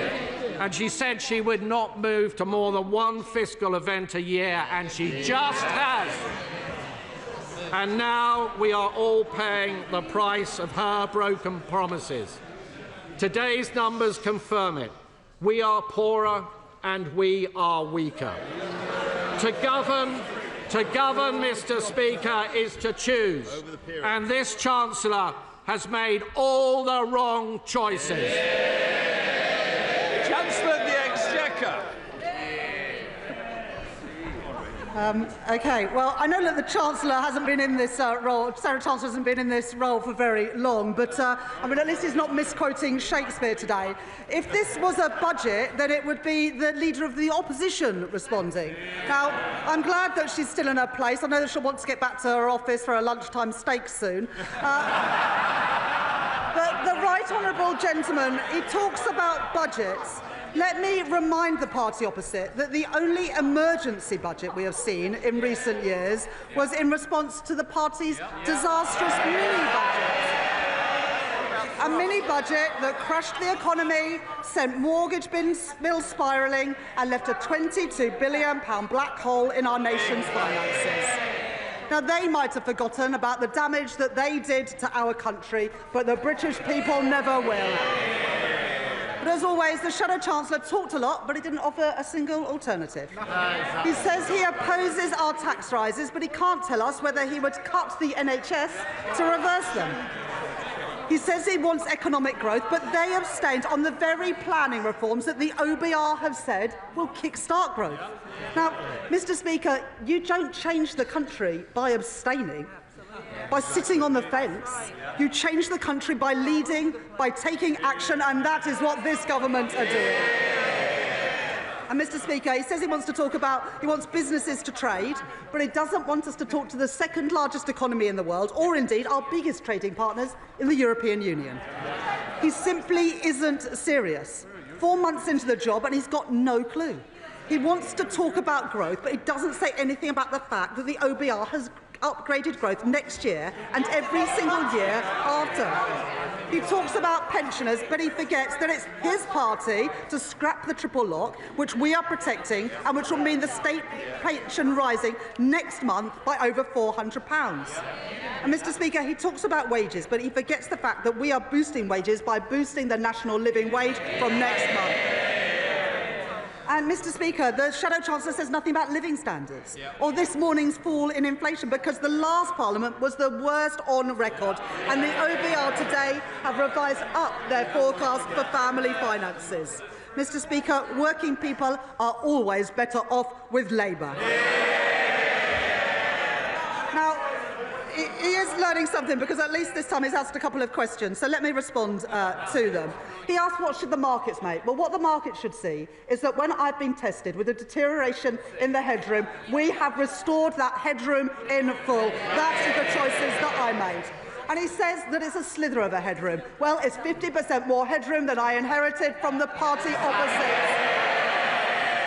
When I was left with a slither of headroom, I rebuilt it after last government eroded it. That is the difference that we've made. And whilst they left the public finances and the public services a mess, we wiped the slate clean, which means we have the flexibility now to increase defence spending, as we have done in as the leader of the Labour Party has done. The party opposite had 14 years to increase defence spending, and now they lately come to the party. And the Shadow Chancellor mentions welfare reform and his time at the Department for Work and Pensions. What a legacy. 1 in 8 young people not in education, employment or training. 1,000 people a day going on to personal independence payments. And the OBR say today that welfare spending as a share of GDP will now start falling, a far cry from what we had under the party opposite.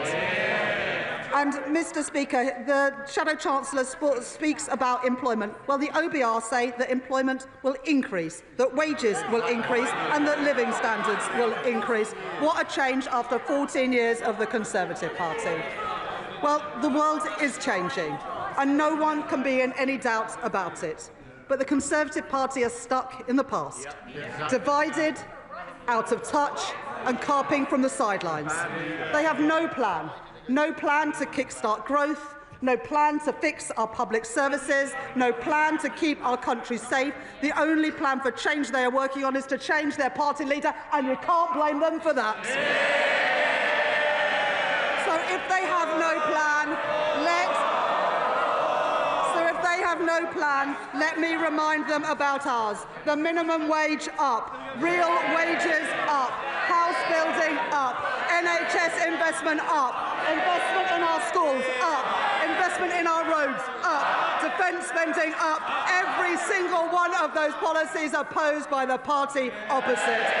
Opposed by the Conservatives, opposed by Reform, opposed by the SNP, opposed by the Liberal Democrats and opposed by the Greens. Mr. Speaker, it's the anti-growth coalition in action.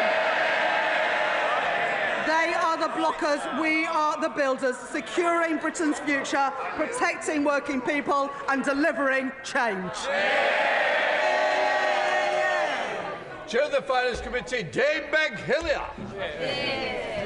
Thank you, Mr. Speaker. Mr. Speaker, my right honourable friend inherited a very difficult challenge when she became Chancellor of the Exchequer last July, and she is absolutely right that the books need to balance. This is not other people's money we're spending, but taxpayers' money hard earned by our constituents, and she is right to be tough as Chancellor on this. We look forward to quizzing her at the Treasury Select Committee next week. I'm sure she's looking forward to it as much as we are. Mr Speaker, the Chancellor announced an extra £2 billion a year in capital spending, and she talked about extra defence spending. Can she give some more detail about where she hopes that £2 billion a year extra will go? Yes, definitely. Chancellor. I thank my honourable friend for that question, and I indeed look forward to attending the Treasury Select Committee next week. I was pleased to have served on the Treasury Select Committee in the past, and it's a pleasure to give evidence to you. We will set out in the spending review, my right honourable friend, the Chief Secretary, will set out in the spending review the allocation of the additional capital money, but I was able to announce today £2.2 billion into defence from next year, as well as £2 billion as a down payment to build the affordable and social housing that we need. Two examples of the priorities of this government to get Britain building and to secure our national security. Liberal Democrat spokesperson Daisy Cooper. Thank you, Mr Speaker. The people of this country are crying out for change, but they feel they're just getting more of the same.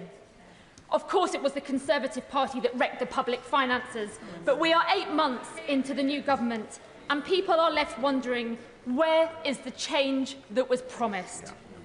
The Chancellor says that the world is changing, so why won't she change course with it? The Chancellor said she wanted a dash for growth, but with her national insurance jobs tax, she shot herself in the foot before she even crossed the start line. After the government's disastrous budget, the government had the chance today to change direction, to fix our finances, to kickstart growth and deliver a small business budget. The government could have scrapped the jobs tax, which will hammer our high streets, and instead asked the big banks, the social media giants and the online gambling companies to pay their fair share instead. And the government could have changed its approach to trade, launching talks to boost growth with a new trading deal with our European neighbours. Instead, the government has made the wrong decisions to cut public services, hit disabled people and inflict more pain on our small businesses and high streets. In doing so, they have delivered no change and almost no growth at all. After years of Conservative mismanagement, people can see just how broken our public services are. They can't see a GP, they can't see a dentist, they're fighting for an education plan, and they are picking up the pieces of a broken social care system. Everything is broken, nothing works. That is why people are impatient for the change that they were promised. We have to bring the welfare bill down and support more people into work. It's right for people and our economy, but cutting support for someone who needs help getting dressed and washed in the morning isn't just wrong. It does absolutely nothing to support that person into work. And if anything, it does the exact opposite. It will also have knock-on impacts for the entitlements of their family carers too. So will the Chancellor come clean about this? If the government is serious about cutting welfare spending, it must get serious about fixing health and social care. Yes. So will the Chancellor speed up the social care review and ensure that it concludes no later than the end of this year? Yeah. And in her quest to slim down the civil service, I wonder why the Chancellor has not looked at the mountain of red tape created by the last government's terrible trade deal with Europe. A whopping 2 billion extra pieces of paper have had to be completed by businesses since Brexit, enough to wrap around the world 15 times. If we manage to cut the red tape, we can give British businesses a tailwind. We can deliver far more growth than is currently predicted. We can increase the fiscal headroom to deal with global headwinds, and we can free up precious time and money in our civil service. That would be real change. Madam Deputy Speaker, business was promised change too, and today's statement should have been a small business budget. We Liberal Democrats have repeatedly raised the alarm about the impending damage from the national insurance jobs tax, the bigger business rates bills and changes to reliefs for family farms and family businesses. These changes will be a hammer blow to small and family businesses, leaving communities facing the prospect of an epidemic of boarded-up shop fronts. And there'll be a hammer blow to community health and care providers who stop our NHS from falling over. This isn't the change that was promised. So instead, I say again, the Chancellor should look again at much fairer ways to raise the tax revenue our public services desperately need, by reforming capital gains tax more fairly and asking the big banks, the social media giants and the online gambling companies to pay their fair share. I know that the Chancellor must contend with President Trump's trade war, which is causing global economic turmoil. But our response to Trump's bullying cannot be to cower in the corner and just hope that he's nice to us. We cannot sit on our hands whilst British steel is hit with Trump's tariffs. We Liberal Democrats warmly welcome the Chancellor's move to raise defence spending to 2.5% of GDP. But instead of cutting the aid budget, which abandons the world's poor and damages our soft power, she should instead be covering the cost by raising the digital services tax, handing the tab to Elon Musk and Trump's other billionaire backers. At the very least, Madam Deputy Speaker, can the Chancellor categorically rule out any reduction in the tech tax in an attempt to appease the White House, especially when disabled people in Britain face eye-watering cuts? To conclude, Madam Deputy Speaker, I have a series of questions. Will the Chancellor recognise that cutting public services that are already stretched is a false economy? Will she accept that trying to bring down the welfare bill without fixing health and social care is a road to nowhere? Will she listen to the warnings from small and family businesses that her jobs tax will do more harm than good? Will she look at the fairer ways of raising revenue that we Liberal Democrats have put forward? And will she take the bold action we need to grow our economy by rebuilding our broken trading relationship with Europe? Madam Deputy Speaker, the public were promised change. Where on earth is it? Chancellor. Thank you, Madam Deputy Speaker. The Honourable Lady says, where is the change? Well, let me tell her. More money into NHS with 2 million additional appointments and waiting lists falling 5 months in a row. We're rolling out breakfast clubs in primary schools from April this year. We're increasing defence spending to protect us in a more uncertain world. Additional support for carers, a living wage up, the Employment Rights Bill, and so much more. That is the difference we've made in 9 months, and we've only just got started. Now, the Honourable Lady talks about trade. Well, we believe in free trade. We are a small, open trading economy, and we benefit with trade links around the world, including with our single biggest trading partner, the United States of America. And it is right that we work with our allies in the United States to ensure that that free and open trade continues. That is in our national interest, and this government will always act in our national interest. At the same time, there is going to be a summit, as the Honourable Lady knows, between the UK and the EU in May, where we look to reset our relationship so that we can see more free trade and the better flow of trade, especially for our smaller businesses to be able to export around Europe. Now, the Honourable Lady talks about welfare. Well, the Honourable Lady has not admitted that there is a single problem in the welfare system as it exists today. Now, I'm not willing, this party is not willing, to write off 1 in 8 young people who are not in education, employment or training. It's why, for example, we have just announced this week with my right honourable friend, the Education Secretary, an additional 60,000 training places to train people up in the construction industries of the future, and a £1 billion package of personalised targeted support, because there are many disabled people, and the Honourable Lady knows this, who are desperate to work but aren't getting the support, were denied the support by the last government. And that's why we have said that there will be additional support for the most sick and disabled, and that personal support for getting people back into work. And that is the right approach, so that we have protections for those who need it, work for those who can, and a sustainable system that is here for generations into the future.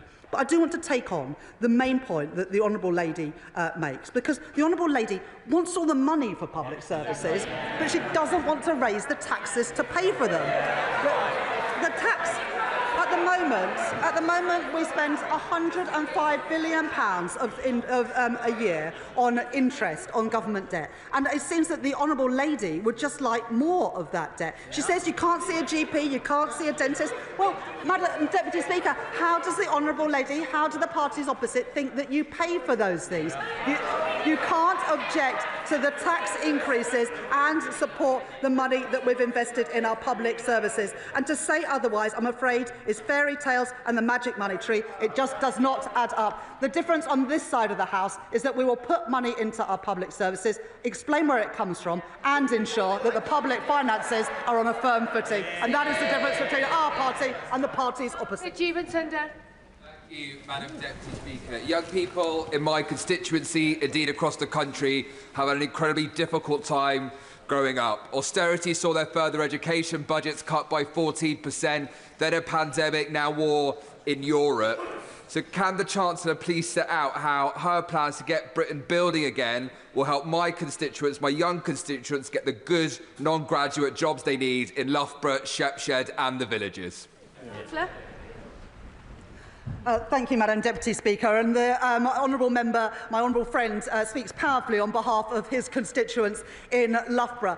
The additional homes, the 1.5 million homes that this government is building, will ensure that families in Loughborough have a chance of getting on the housing ladder, and young people in Loughborough will have the opportunities to help build those homes. That is the difference that we are making. More jobs, paying decent wages, more homes for our families. Glenn. Madam Deputy Speaker, I hope that the Chancellor next Wednesday in front of the Treasury Select Committee will reiterate her commitment not to come back with more tax increases. But could I turn to the OBR page 5, 1.2, where it says, while the government's planning reforms deliver a modest boost to the level of potential output of 0.2% in 2029, its cumulative growth between 2023 to 2029 is still 0.5 percentage point lower than we projected in October. And the level of productivity is 1% lower. I'd like to know what the Chancellor thinks about that, and can she confirm that the Employment Rights Bill has not been evaluated by the OBR? Well, the key point that the right honourable gentleman says there is that from 2023 to the end of the forecast, cumulative growth is lower. But of course, this government didn't come into power in 2023. We came into power in July 2024. And what the OBR numbers show, that the economy is bigger because of the changes that we've made. It's just a difference of the dates. I look forward to coming to the Select Committee next week, and I'm sure I'll take more questions from the honourable gentleman then. Yuan Yang. Thank you, Madam Deputy Speaker. The Chancellor has rightly championed economic stability in stark contrast to the previous government, indeed in stark contrast to the previous 5 Chancellors. Yet, as she has said, the world is becoming more unstable, and that global instability feeds through to rapid changes in official projections, which can constrain our room for action. Can the Chancellor reaffirm to us that despite these challenges, she will keep her focus on fiscal stability to meet the long-term missions of this government, to defend our country, to improve living standards, and to protect the most vulnerable in our society? Chancellor. Thank you. My honourable friend is absolutely right that her constituents, all of our constituents, depend on economic stability. It ensures they know how much they're going to pay on their rent and their mortgages. It ensures that they're not caught out when they go to the shops by prices constantly rising. And that's why, as a government, we've said to grow our economy, the number one thing that we need to achieve is economic stability. And that's why I'm so pleased that the Bank of England have been able to cut interest rates 3 times since the general election, and also that the OBR forecast that inflation will fall rapidly to 2.1% next year and then 2% in the years after that. Dr. Caroline Johnson. Speaker. Madam Deputy Speaker, schools face imminently a huge rise in costs due to the rise in national insurance contributions, and they had been reassured by the government that head teachers have been reassured that the schools will be recompensed with money to cover the national insurance costs. Yet Sir Robert Patterson School in my constituency, a great school, finds itself £33,000 short. Will the Chancellor commit to ensuring that Sir Robert Patterson, and indeed all the schools in my constituency, are given enough money to cover her jobs tax? Well, public services, including schools, have been compensated for the increase in national insurance, and I'm happy for the honourable lady to get in touch with me or the Education Secretary to set out the case of that school. But the only reason we've been able to put record investment into our schools is because the stability of return to our economy, including the tax increases that we had to bring forward last year to provide that extra money for our public services, including schools, in the honourable lady's constituency. Debbie Abrahams. Thank you, Madam Deputy Speaker. And I recognise the difficulties that my right honourable friend is facing in terms of fiscal challenges and so on that she inherited. And I also support the reforms that my right honourable friend, the Work and Pension Secretary, has set out. But all the evidence is pointing to the fact that the cuts to health and disability benefits will lead to increased poverty, including severe poverty, and worsened health conditions as well. So how will making people sicker and poorer help in terms of driving our economy up and then people into jobs? Chancellor. Well, as my honourable friend knows, in the Green Paper we're consulting on a premium payment for the most severely sick and disabled, because as a government we believe that those people who need support should get it. But like the honourable lady, I recognise that there are many people who are sick and disabled. There are many young people who could be working but were written off by the previous government, and that's why we're putting record investment in helping get those people back to work with guaranteed, personalised and targeted support. And you are half as likely to be in poverty if you are working, if you move from welfare into work. And we're determined to lift people out of poverty by ensuring that there are good jobs, paying decent wages, with the security that's guaranteed through the Employment Rights Bill. Bobby Dean. The OBR have said that the package of welfare cuts, the information they received was late, with insufficient detail, and the estimates are highly uncertain. They're saying they're now going to have to certify them in the next forecast. So can the Chancellor confirm whether that means that the government have to go further with even deeper cuts to welfare than they've announced so far today? Chancellor. Well, what the OBR have done is they haven't taken into account any of the package of measures to get people back into work, or looked at any behavioural effects of people making that switch into work. And what they've said in that document is that they're now going to spend the summer looking at the entirety of the package, including the efforts that we are making with a huge package to get people back into work. I'm confident that that personalised, targeted support will get more people into work, lift them out of poverty so they can support their families, and so as an economy we can benefit from their contribution. Rachel Maskell. Thank you, Madam Deputy Speaker. Fiscal responsibility, unlike with the last administration, ensures that people are paying less and it keeps the cost of living down. However, as a Labour Party, we've got an additional responsibility around having social responsibility. So can we look at those DWP changes again? Of course, protecting the most vulnerable, but it's those people just above that bound which are set to lose, and we're really worried about those. Councillor. I thank my honourable friend for that question, and I share the deep concern, all of us on this side of the House. In fact, I think everyone in this chamber shares the concern about the most sick and disabled who need support, which is why in the Green Paper we're consulting on an additional premium payment to the most severely disabled, but also, instead of writing people off and not providing the support they need to do a job that matches their abilities and their needs, that we're giving that personalised target support. And I was in a job centre in my own constituency in Pudsey last week, where there are amazing stories of work coaches helping people into work who are far from the labour market. We want to see more of that to lift people out of poverty, to help them achieve their potential. Dame Harriet Baldwin. Thank you, Madam Deputy Speaker. At the general election, the Chancellor promised growth and no increase in taxes. But as Chancellor, she has delivered no growth and a record increase in taxes. Yep. And now the Office for Budget Responsibility is halving her growth forecast this year, cumulatively 0.5% less over the forecast period. And more worryingly, they are also forecasting a 1% reduction in, over 1% reduction in productivity growth. Why does she think that is? Chancellor. I've got a huge respect for the honourable lady, but that question doesn't do her justice. As I said to the right honourable gentleman earlier, yes, if you start in 2023, cumulative growth is lower, but the general election didn't take place in 2023. It took place in 2024. The economy is bigger at the end of this Parliament than the OBR forecast previously. Those are the numbers, those are the facts. That's the difference that this Labour government are making. Ruth Cadbury. Thank you, Madam Deputy Speaker. I'd also like to congratulate the Chancellor on her excellent statement, which addresses the challenge the last government left her with.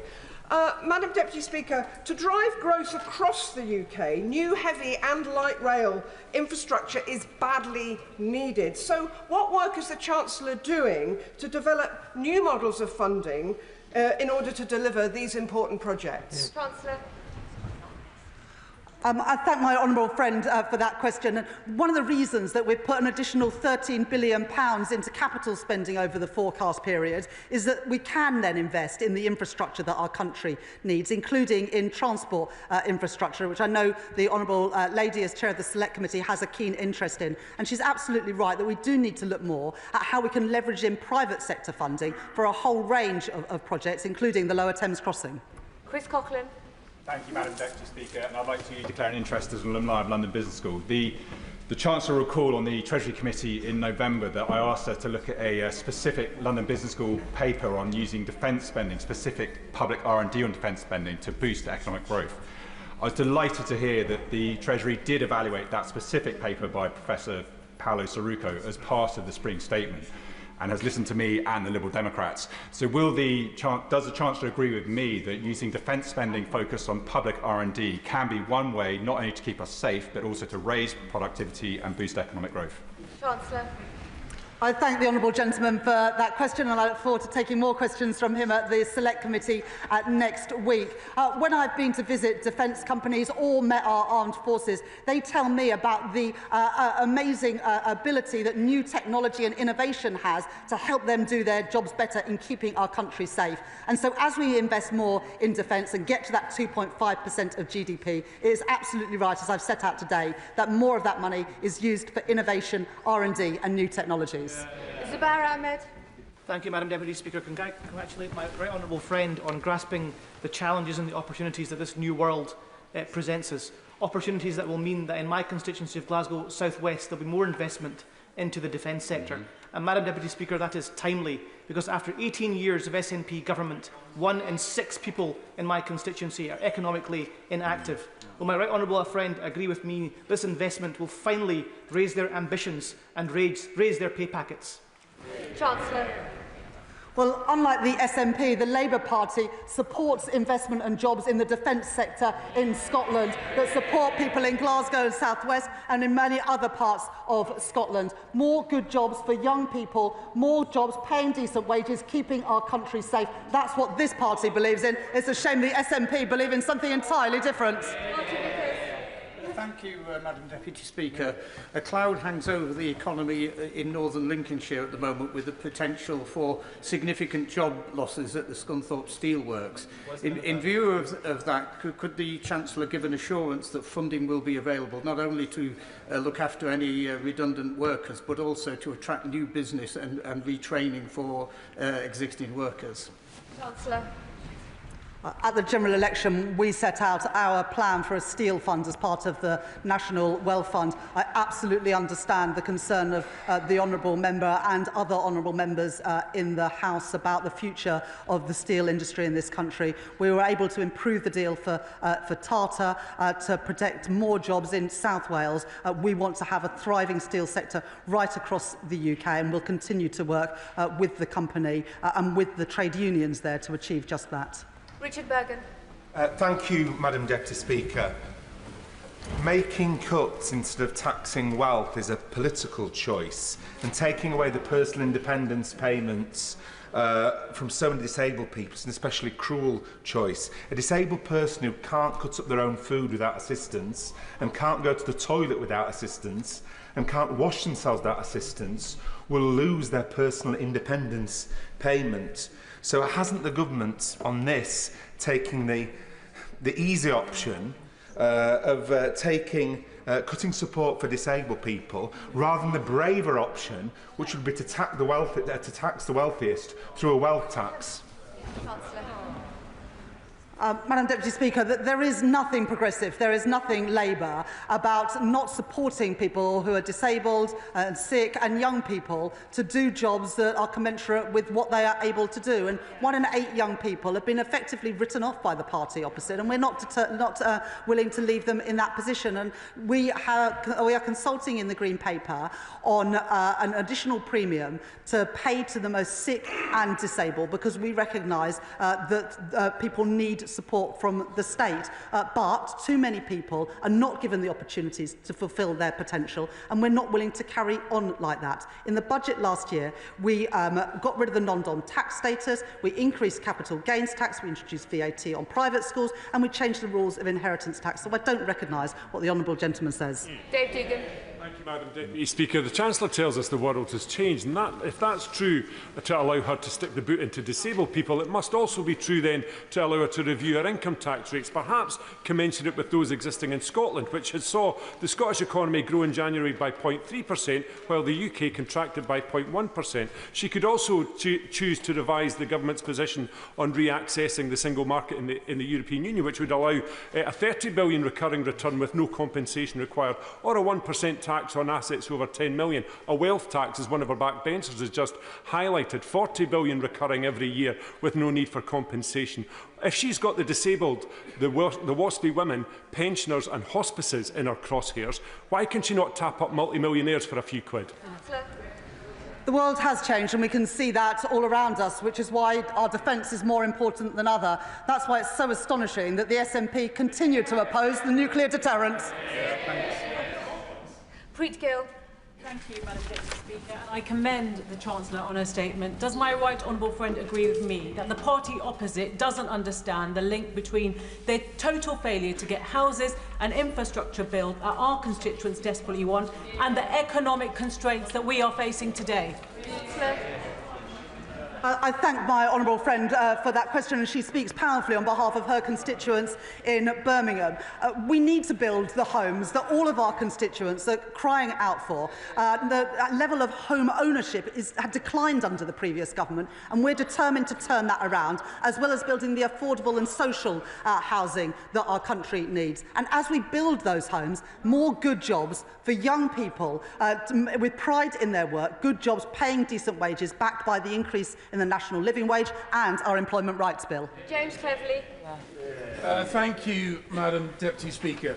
Her Transport Secretary failed to stand up to the transport unions. Health Secretary failed to stand up to the health unions. Her Work and Pension Secretary failed to stand up to the backbenches of her own party. Her savings are predicated on getting rid of a whole tranche of civil servants. How can we have any confidence that she or the Prime Minister will stand up to the civil service unions? Today, as part of the Transformations Fund, we've set aside £150 million next year for redundancy costs for a voluntary exit settlement, showing how serious we are about reducing the size of the civil service after it increased to record levels under the party opposite. Michelle Strobhan. Thank you, Madam Deputy Speaker. Communities like mine in Barrow-in-Furness feel more acutely the failures of the previous government. They've left Barrow-in-Furness in a dreadful state.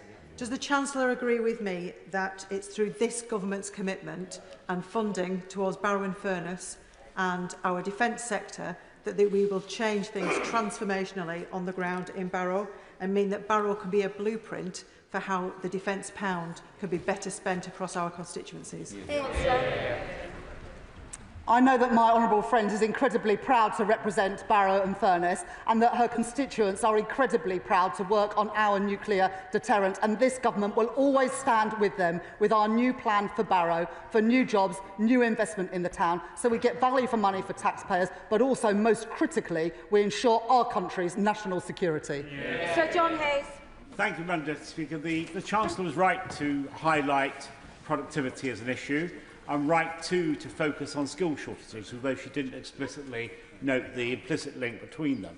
She failed, however, to say that her productivity ambitions have been scaled back and that the number of NEETs, young people not in education, employment, training, that she noted, is growing, actually. So will she set out, perhaps in a further note, a note in the Library of the House or a statement, by how much she expects apprenticeships to grow year on year? When I was Minister, it reached the highest level in modern times, and the number's much lower now. So we need to grow apprenticeships, to make skills, to grow productivity. Will she do that? For if she doesn't, people will feel that hope exceeds expectation. I thank the honourable gentleman for that question, and I know he speaks powerfully about something he knows a huge amount about. Let me just answer 3 parts of that question. First of all, the OBR do revise up productivity in their forecast. Secondly, on young people not in education, employment or training, it's a massive problem, 1 in 8 young people. The OBR, as I said in the answer to a previous question, haven't taken into account the impact of our Back to Work programme. They're going to work on that over the summer with the DWP and the Treasury, because we want to make sure that we design that in a way that gets as many young people back into work, contributing to the economy, contributing to our society. And we were able to announce just a couple of weeks ago in National Apprenticeship Week an expansion of the apprenticeship programme, particularly with foundation apprenticeships, relaxing some of those requirements about maths and English, because if we want to build the homes that our country needs, we need to get people into those construction jobs and not say, I'm sorry, you didn't get a grade C in maths and English, you're not welcome on the construction site. That makes no sense at all, which is why we're reforming how apprenticeships work to get more people with the skills they need to make a contribution to their families and the economy. We want those numbers going up. Joanna Baxter, she'll be followed by Steve Darling. Joanna Baxter. Thank you, Madam Deputy Speaker. Our fiscal rules were designed to ensure that we didn't repeat the damaging austerity of the party opposite, which harmed my constituents so much. Does my right honourable friend agree it's only because of those fiscal rules that the OBR have today confirmed that people in Paisley and Renfrewshire South will be on average £500 a year better off with this Labour government? Chancellor. To ensure people are better off, we need to control inflation, which is why stability is so important. Bring interest rates down, and the Bank of England have had the confidence to cut interest rates 3 times since the election, and also boost wages, which we're beginning to see with real wages wages growing at twice the rate of inflation. That benefits my honourable friends' constituents and people up and down the country, and that's why we welcome the fact that the OBR today revised up real household disposable income per person by £500. Steve Darling. Thank you, Madam Deputy Speaker. Today and last week, the Chancellor rushed through severe cuts to the benefit system that will hit some of the most vulnerable in our society. Whilst we should have considered benefit reform, this is ill-conceived. Can the Chancellor explain to the Chamber why she is choosing to balance the books of the nation on some of the most vulnerable, on the backs of some of the most vulnerable of those in our society? Chancellor. I have huge respect for the honourable gentleman, but I think everybody in this House and everyone in the country can see that the welfare system is just not working. When you've got 1 in 8 young people not in education, employment or training, 1,000 people going on to personal independence payments every single day, we can't carry on like this. The basic principles of this government is that people who need support should be protected. Those who can work should work, and we will support them with personalised, targeted support, and that we need a system that is sustainable. That is what the reforms set out by my right honourable friend, the Work and Pension Secretary, deliver last week, alongside the Green Paper, where there will be further consultation to make sure that those with the most severe need get the additional support that they are rightly entitled to. We have another 45 minutes. As questions are short, more members will get in. Imran Hussain. Thank you, Madam Deputy Speaker. It's absolutely right that the party opposite devastated our communities and left us with billions of pounds of debt. But it is not right that disabled people and the most vulnerable in our society should pay for that. Thousands of my constituents continue to be fearful about the announced welfare cuts. Disability organisations have warned that hundreds of thousands will be pushed into poverty. So I say to the Chancellor, we must make the right political choice. Protect the most vulnerable in society and introduce a wealth tax so that multimillionaires and billionaires can pay their fair share. Chancellor. But my honourable friend represents the constituency that neighbours mine, and he knows and I know that there are far too many people in both of our constituents, in Leeds and Bradford, who are written off. People who are not working, who are quite capable of working if they were given the support. People who may be disabled, but doesn't mean they can't work and contribute if they are given the proper support. And that's what the party opposite failed to do. That's what our government are determined to deliver. And we will work with disabled groups, we will work with job centres, including the one in Pudsey where I was last week, to make sure that we support people to fulfil their potential, not writing them off like the party opposite did. Sir Julian Lewis. Yes. I welcome the Chancellor's emphasis on defence expenditure and his support for the nuclear deterrent. But does she accept that by his actions in Ukraine, Putin has restarted the Cold War?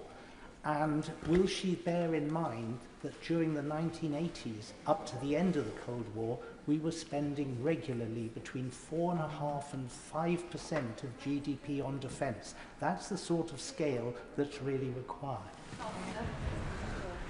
The honourable gentleman has long been an advocate of spending properly on defence, and that's why we've set out a fully funded and costed plan to get to 2.5% in the next 2 years and then 3% in the next Parliament. The world has changed. We can see that all around us. This government will always put our national security and our defence first, and as the situation evolves, of course, so will we. Andy MacDonald. Thank you, Madam Deputy Speaker. I thank the Chancellor for her statement. She's absolutely right to highlight the stimulus that the Employment Rights Bill will bring to our economy. But I respectfully say to her that the impact of the cuts to welfare payments will reduce the incomes of some of the poorest constituents in my Middlesbrough and Thornaby East constituency. And that contrasts with the easy ride that the very wealthy get from low margins of tax on their assets and gains than my constituents face through income tax. The world indeed has changed since she settled her fiscal rules. So will the Chancellor consider putting capital gains tax on an equal footing with income tax or implementing a wealth tax, which is a 2% rate on assets worth over £10 million to improve the country's finances? At the budget last autumn, we increased taxes by £40 billion without asking working people to pay more. We did that by abolishing the non-dom tax status, by increasing the rate of capital gains tax, tightening the rules around inheritance tax, and yes, by asking businesses to pay more as well. So we have already raised taxes to put more money into our health service, reduce NHS waiting lists, and to have free breakfast clubs at primary schools. But what the Spring Statement shows today is that by growing our economy, we can increase the size of the economy through the planning reforms and therefore ensure there are more money for our public services. That's why the #1 priority of this government is growth, and why I'm so pleased today that the OBR say that by the end of this Parliament the economy will be bigger than that we inherited from the Conservatives. Sammy Wilson. Thank you, Madam Deputy Speaker. The Chancellor has claimed today that she's building a foundation on the foundations for the economy, but sadly the foundations are foundations of sand, built on increased borrowing, higher inflation, lower growth, jobs taxes, etc. Can she tell us how these structures will stand against the economic forces which are coming to affect the United Kingdom and she has described today? And specifically, could she tell us what proportion of the Transformation Fund will be available to the Northern Ireland Executive for important transformation of public services in Northern Ireland? Councillor. I thank the honourable gentleman for that question. The OBR are really clear that the economy at the end of this Parliament will be bigger than they previously envisaged, bigger than the plans we inherited from the previous government, and the average person with real household disposable income will see their incomes rise by £500. So we're already beginning to deliver the change that we promised. In the budget last year, I was able to announce the biggest ever settlements for Scotland, Wales and Northern Ireland. That continues to be the case after the Spring Statement today. John Grady. Thank you, Madam Deputy Speaker. Reckless management of public finances leads to higher costs of government borrowing.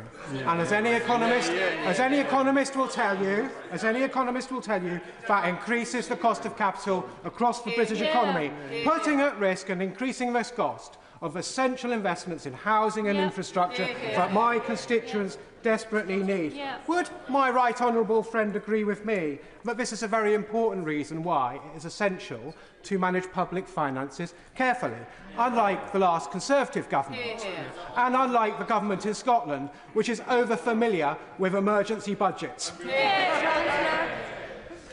My honourable friend is absolutely right. The importance of robust fiscal rules that even in difficult economic circumstances we continue to meet through the decisions that I've set out today. And the reason economic stability is so important is that we saw what happened in the last Parliament, where a government borrowed beyond its means. And the people who lost out were not the wealthy. It was ordinary working people who paid more in the shops, more on their mortgages and more on their rents. This government will never repeat the mistakes of Liz Truss and the party opposites.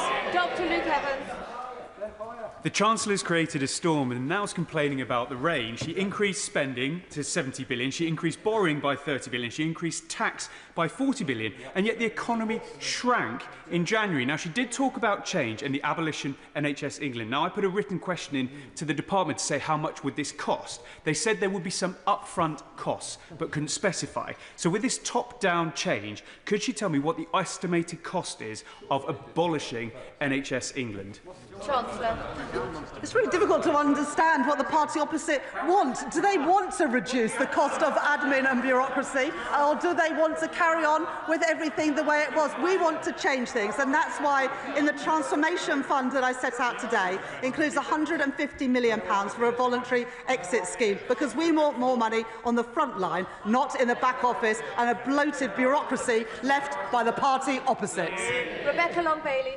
Madam Deputy Speaker, there's so much to welcome in today's statement, but the Chancellor will be aware of serious concerns regarding welfare reform. And my constituent told me last week, I'm terrified of what will happen to me if I can't work. I'm already having thoughts of suicide at the prospect of these changes and what they mean for disabled people.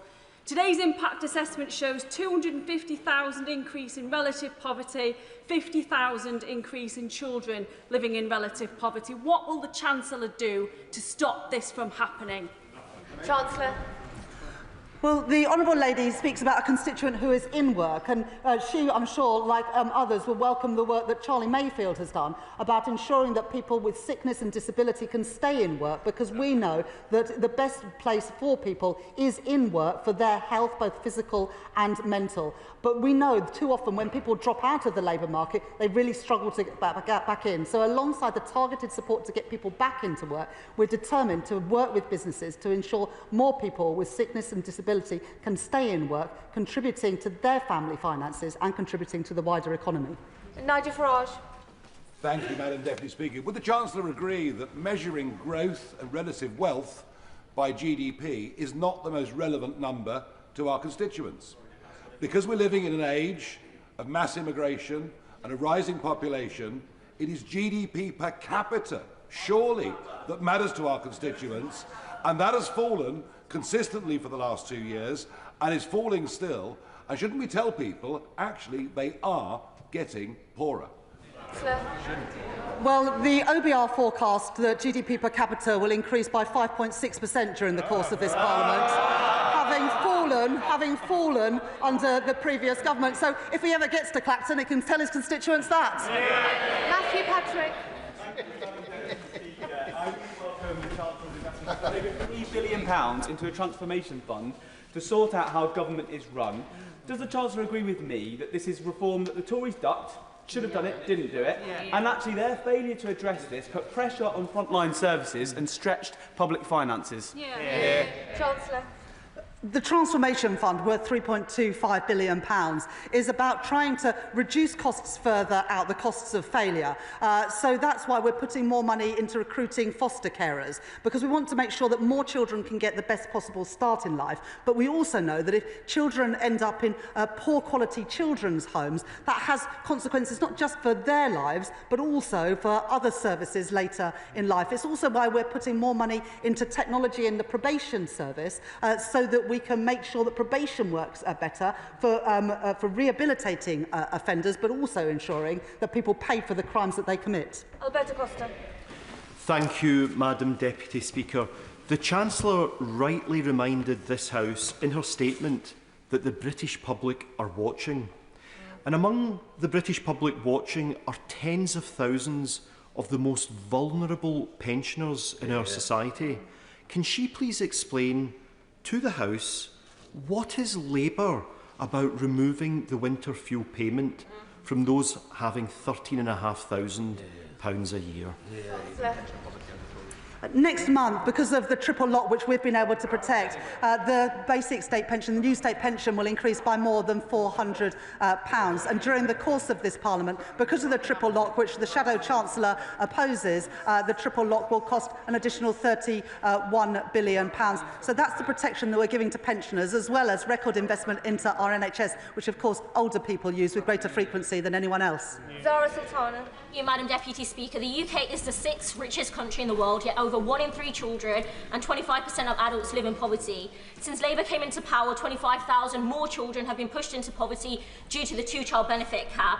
And now, according to the government's own impact assessment, over 250,000 people will be pushed into poverty as a result of these cuts, including 50,000 children. So I asked the Chancellor, who earns over £150,000 annually, has accepted £7,500 worth of free clothing, and recently took freebie tickets to see Sabrina Carpenter. Does she think austerity 2.0 is the change people really voted for? There's nothing progressive and there's nothing Labour about pouring more money into a broken system.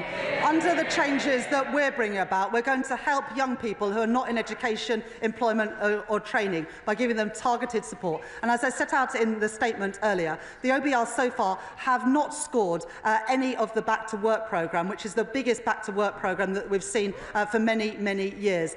They're going to do that work over the autumn. But we know that the best way to lift people out of poverty is to get them into good work, secure work, paying a decent wage. We're increasing the national living wage, so it will go up by £1,400 for someone working full-time from next month, as well as the Employment Rights Bill, which ensures that people will have security at work. That's the difference that this Labour government is making. Adrian Ramsey.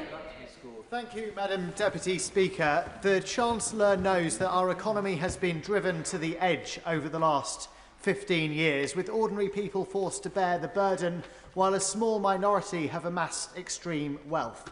This is something she could change, and her own backbenchers are lining up to argue for a wealth tax. So why won't she do the fair and right thing and introduce a tax on the very wealthiest, rather than launching austerity 2.0 and removing vital support from disabled and ill people? The best thing that we can do for our constituents is build the homes that they desperately need. And so I really have no understanding of why the Green Party voted against the planning and infrastructure bill this week. What have they got against to get families getting homes and young people getting jobs? Amanda Martin. Thank you, Madam Deputy Speaker. Today's defence announcement by my right honourable friend, the Chancellor, is fantastic news for my city. It delivers security for working people across the country and cements Portsmouth as not just the historic home of the Royal Navy, but the future home. Does she agree with me that after 14 years of the benches opposite, decimating all areas of our armed service, imposing 3 Portsmouth ministers on my city, and axing shipbuilding from our city, it has fallen to this government to once again fix the mess inherited by you, by the people over there. Almost said you lot, sorry. Securing the naval base operation and those serving our country for the future. My honourable friend is a proud advocate for her city of Portsmouth, and this government is a proud advocate for the people of Portsmouth. That's why we've put investment into the Portsmouth naval base in the spring statement today. As we grow what we spend on defence to keep our country safe and secure, we want to ensure that there are more good jobs, paying decent wages, to make Britain a defence industrial superpower and to support those who serve on the front line. Wendy Morton. Thank you, Madam Deputy Speaker. Today, the Chancellor could have taken action to reverse the damage that she has done to constituents and businesses in my constituency and beyond, but she's failed. She's chosen not to do so. So what does she say to the pensioners, the farmers, the businesses, the charities, the hospices, and all those hard-working people who now face her huge tax rises? Chancellor. When I became Chancellor, I inherited £22 billion, a black hole in the public finances left by the party opposite. And we've taken action to address the hole in our public finances. And what I would say to the Honourable Lady's constituents, and indeed, Right Honourable Lady's constituents, is that when they are waiting for an NHS appointment, they're now going to see a doctor and a nurse quicker than they did under the last government, because NHS waiting lists have fallen for 5 months in a row. Ron Slinger. Thank you, Madam Deputy Speaker. Does my right honourable friend agree with me that the main contrast between this and the last government is strength versus weakness? They were too weak to crack down on wasteful spending, they were too weak to address the tax breaks and loopholes for the wealthy, and they were too weak to take on the blockers in the planning system. So does she further agree with me that as the party of vested interests opposite seeks to conserve what has failed, it will take this Labour government to have the strength to take the tough, long-term decisions to build a better and much fairer Britain? The OBR today have scored some of the planning measures that we've taken, which will mean that by the end of the Parliament, the economy is £6.8 billion bigger and will contribute £3.4 billion to our public finances and our public services. That's only possible because we are taking on the vested interests and getting Britain building, backing the builders, not the blockers. And we are the government who have increased spending, who are increasing defence spending to 2.5% of GDP. The Tories had 14 years and they failed to do that. We've done that in the first year of this Labour government. Josh Babberinde. Thank you, Madam Deputy Speaker. Heartbreakingly, last week, St Wilfrid's Hospice in Eastbourne announced many redundancies, citing the national insurance increase as a reason. I've just received a message from Mrs Robinson at Motcombe School, who faces increased costs due to the NIC's hike being passed on from a food catering supplier onto them. Can the Chancellor tell us if she's not going to increase the digital services tax to fund a reversal of that hike, how those organisations are going to be supported to keep doing the great work that they do? At the budget, we set out tax increases on the wealthiest and, yes, on businesses to properly fund our public services. And so when constituents in Eastbourne get to see a doctor or a nurse a little bit quicker, when they benefit from the breakfast clubs that we're rolling out, it's because we had the money to do so. So you can't back the increases in investment in our public services if you oppose the money to pay for it, including the settlement for the hospices. Nadia Whitton. Thank you, Madam Deputy Speaker. I understand that this government has inherited a huge financial mess from the party opposite, caused by over a decade of austerity. But what is the justification for cutting disability benefits, especially when a third of disabled people are already in poverty, instead of choosing to tax the growing wealth of the super rich? For example, a 2% tax on assets over 10 million, which could raise £24 billion a year. At the budget, we set out £40 billion worth of tax increases, including getting rid of the non-dom tax status, increasing capital gains tax, VAT on private schools, and tightening the rules around inheritance tax. We made those decisions so that we could invest more in our public services, including in our schools and our hospitals, and indeed we have now lifted defence spending within the next 2 years to 2.5% of GDP. And on welfare spending, there's nothing progressive about writing off a generation of young people, and that's why our targeted personalised support will help people get back into work, lift them out of poverty and help them contribute both to their family finances and our nation's finances. Thank you, Madam Deputy Speaker. The Right Honourable Lady talks of financial responsibility. So could she tell us, please, when government bond yields hit their highest level since the global financial crisis, and who was the Chancellor of the Exchequer then? And if she needs a clue, we can bring her a mirror. Thank the Honourable Lady for that question. You can see, if you look at financial markets and follow them closely, that the increase in bond yields in the UK, in France and Germany have closely tracked each other.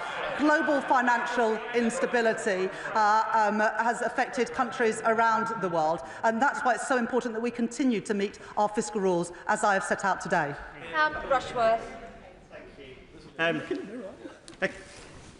The member for Clacton a moment ago mentioned GDP per capita. I see he's asked his question and ran away.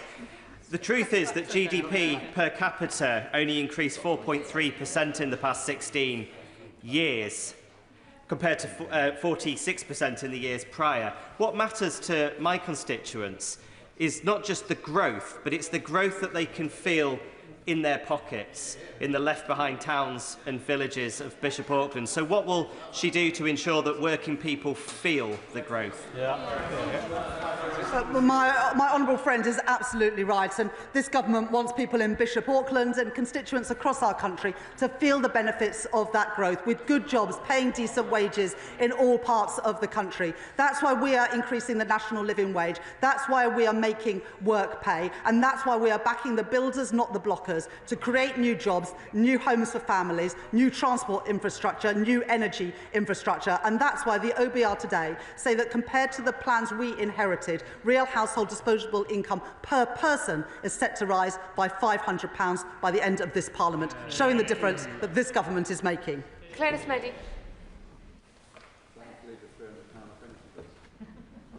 Claire Smeddy, no? Yeah.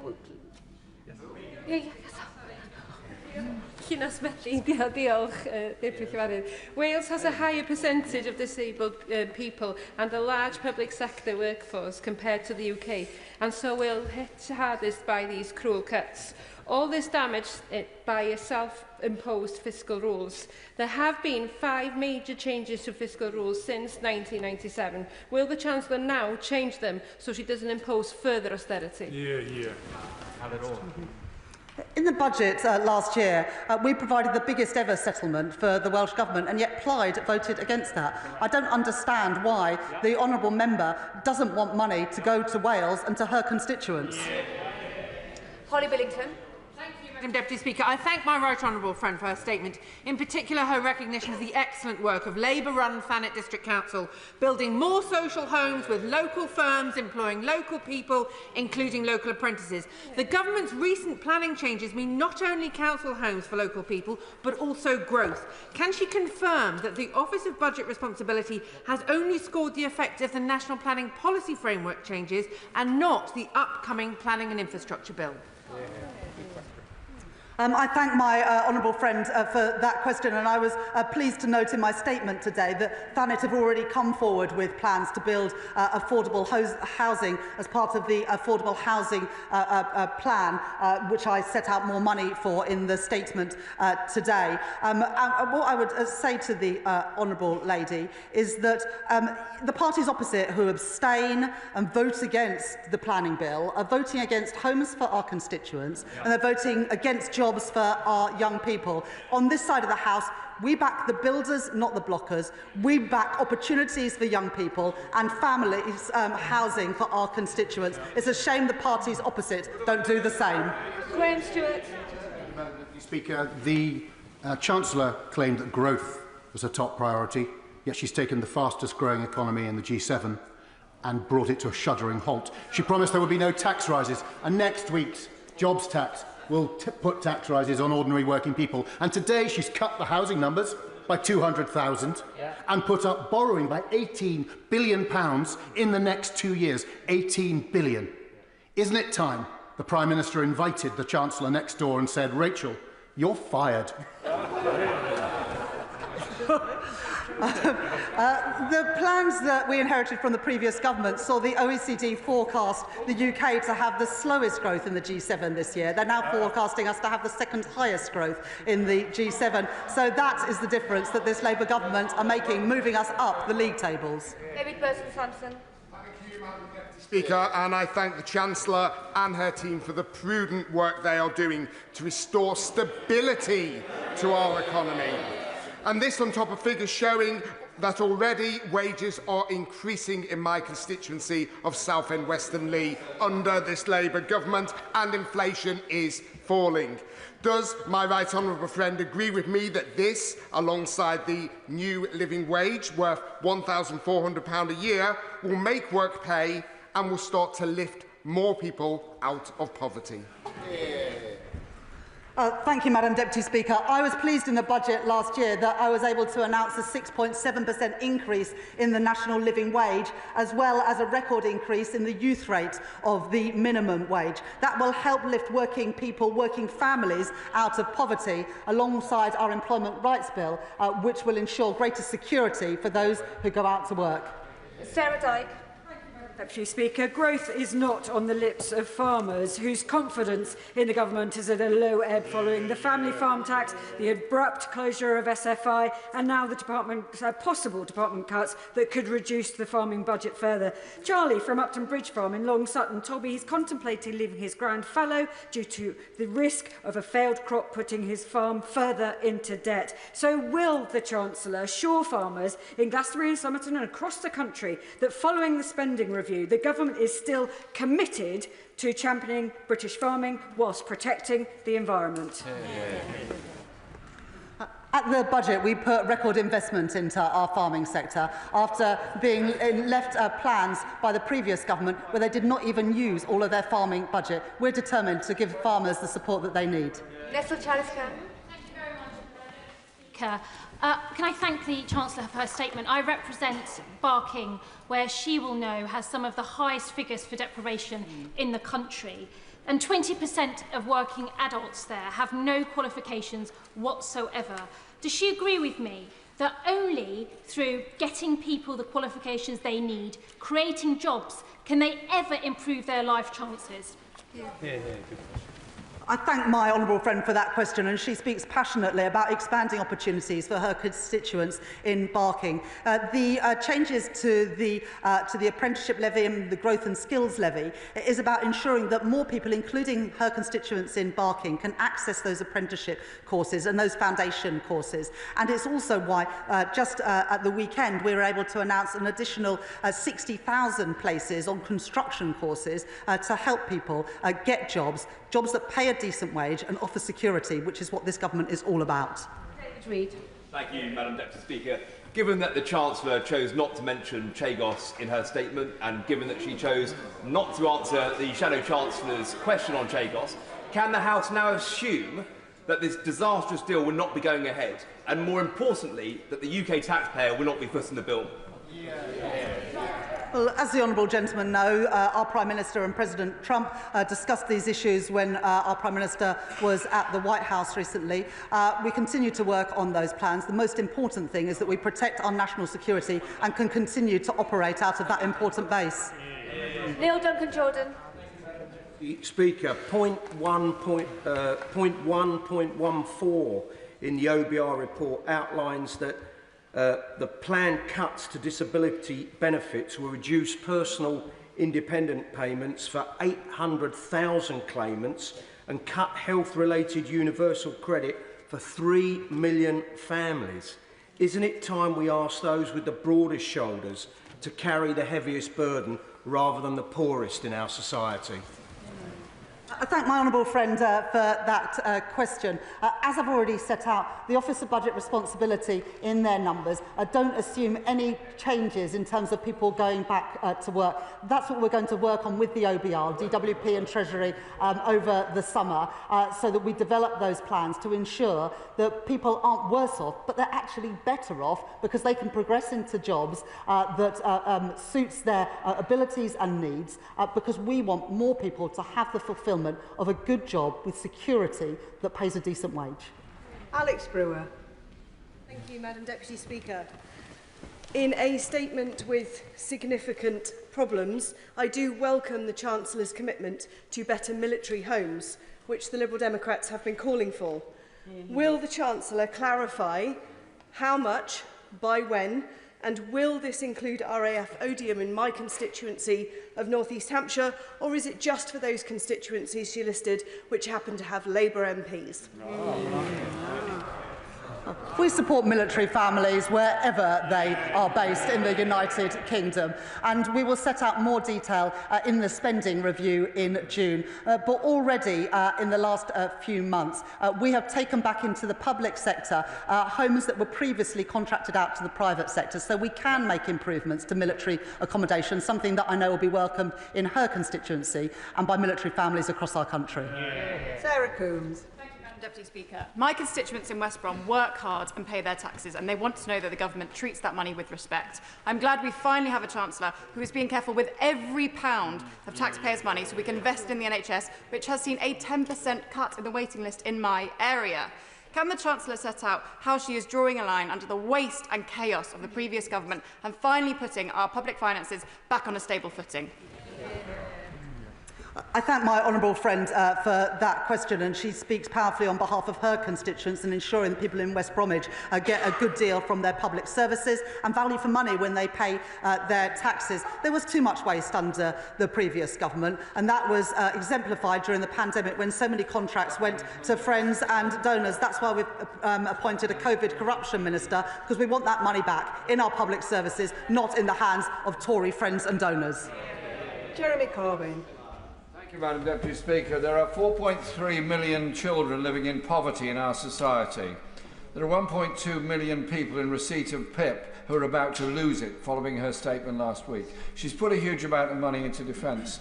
Could she not think for a moment of reversing the decision last week to take £5 billion out of the welfare budget and end the two-child benefit cap, which has driven so many children and families into really desperate poverty? I'm not going to make any apologies for putting more money in defence. This Labour government takes defence of our country seriously, and so we should. We are the party that created NATO, and under the leadership of the Labour Party today, we will always defend our country. David Windsor-Dushinsky. Madam Deputy Speaker, can I congratulate my right honourable friend on her statement and on her action to end austerity, investing £26 billion in the NHS, £3 billion in education, raising defence budgets and unleashing over £100 billion of additional capital investment to build the foundations of our economy. On the day after this government voted through a pay rise to 3 million working people by raising the minimum wage, does she agree with me that it's only by making the tough decision to restore stability and by pushing ahead with the government's bold plans for reform that we can repair the terrible damage done by the party opposite, deliver strong public services and get more money in people's pockets? I thank my honourable friend for that question, and also all the work that he's doing to back growth, to improve living standards for working people. And I was pleased in the spring statement today to announce £13 billion extra during the course of this Parliament for capital spending, because we know that the easy choice that the previous government made was always to cut capital spending, which is why we're in the mess today that we are, because of the deterioration of infrastructure. We won't make those short-term decisions. We will invest to grow our economy, working with business to do so. Nick Timothy. Thank you, Madam Deputy Speaker. The Chancellor's trouble is while her manifesto promised to limit spending increases to £9.5 billion a year, her budget increased spending by £76 billion a year, 8 times as much. She's previously said she will not come back asking for more tax rises or more borrowing. So will she rule out both in the budget later this year? The budget in the autumn last year wiped the slate clean after the 14 years of economic mismanagement by the party opposite. We won't have to repeat a budget like that, because we're not going to inherit anything like that ever again, because we've changed the rules so that the OBR always now get information rather than it being hidden like it was by the previous government. Owen. No, Clive Jones. Jones. Jones. Thank you very much, Madam Deputy Speaker. My honourable friend, the member for St Albans, gave examples of alternative taxes to Labour's national insurance increases, asking that big banks, social media giants and online gambling companies to pay their fair share of tax. Can the Chancellor confirm she has heard these Liberal Democrat alternatives and explain why she isn't listening to these fair and sensible proposals? One thing that is scored in the OBR document actually today is the gambling levy that this government has already introduced, and that money will be used to make sure that we regulate gambling properly in our country, and rightly so. Gregor Poynton. Thank you, Madam Deputy Speaker. For defence companies in Scotland, UK Export Finance plays a crucial role in financing sales to our allies around the world, including Ukraine. Can the Chancellor therefore outline how the increase in capacity in UK Export Finance will help defence companies in Scotland create jobs in my Livingston constituency and strengthen our national defence? Just 2 weeks ago, I was able to announce £2 billion extra for UK export finance, specifically to help defence companies in the UK export. As countries around the world and Europe particularly increase defence spending, I want to make sure that we get those contracts here in Britain to support our proud defence industry, including in places like Livingstone and in Rosyth, where I was meeting Babcock just a couple of weeks ago. Robin Swan. Thank you very much, Madam Deputy Speaker. The Chancellor's statement referred to people who were listening. The President of the Ulster Farmers Union was actually in the public gallery to hear her statement, which didn't reference agriculture or farming at all. It talked about country security and safety, nothing on food safety. It spoke of writing off the generation of young people. The Chancellor's family farm tax will write off a generation of young farmers. What confidence can the Chancellor give our agricultural sector?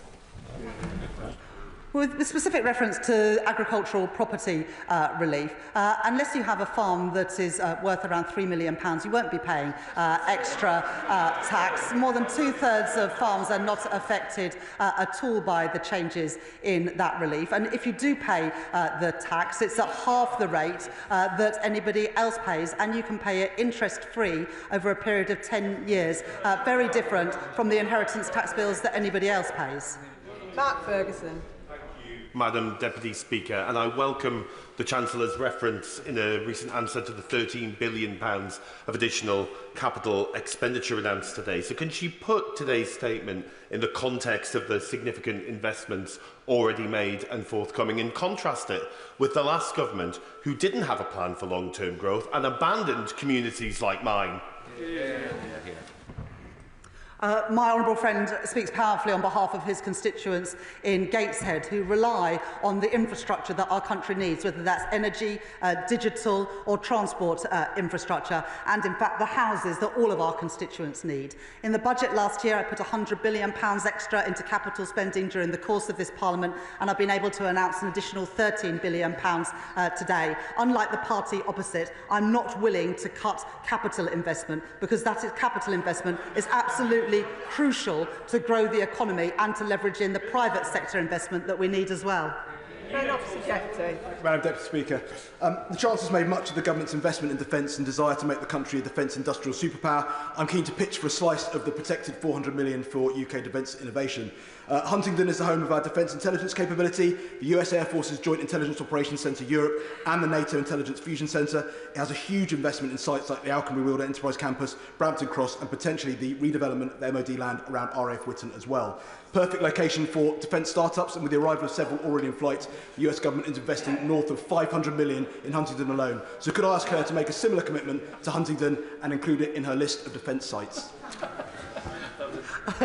What a great pitch. I'm sure somebody from the Ministry of Defence, one of the ministers, would be really pleased to meet with you to discuss those opportunities. As we move to 2.5% of GDP spent on defence and 3% in the next Parliament, I am determined that that money benefits our troops in the UK, but also supports us become a defence industrial superpower. And I'm sure that we can work with the honourable gentleman to realise those ambitions for Huntingdon. Rosie Writing. Madam Deputy Speaker, the party opposite left a £22 billion hole in our public finances, and they continue to oppose every decision made by the Chancellor to clean up their mess. Can the Chancellor tell us how things would look now if the Conservative Party had their way?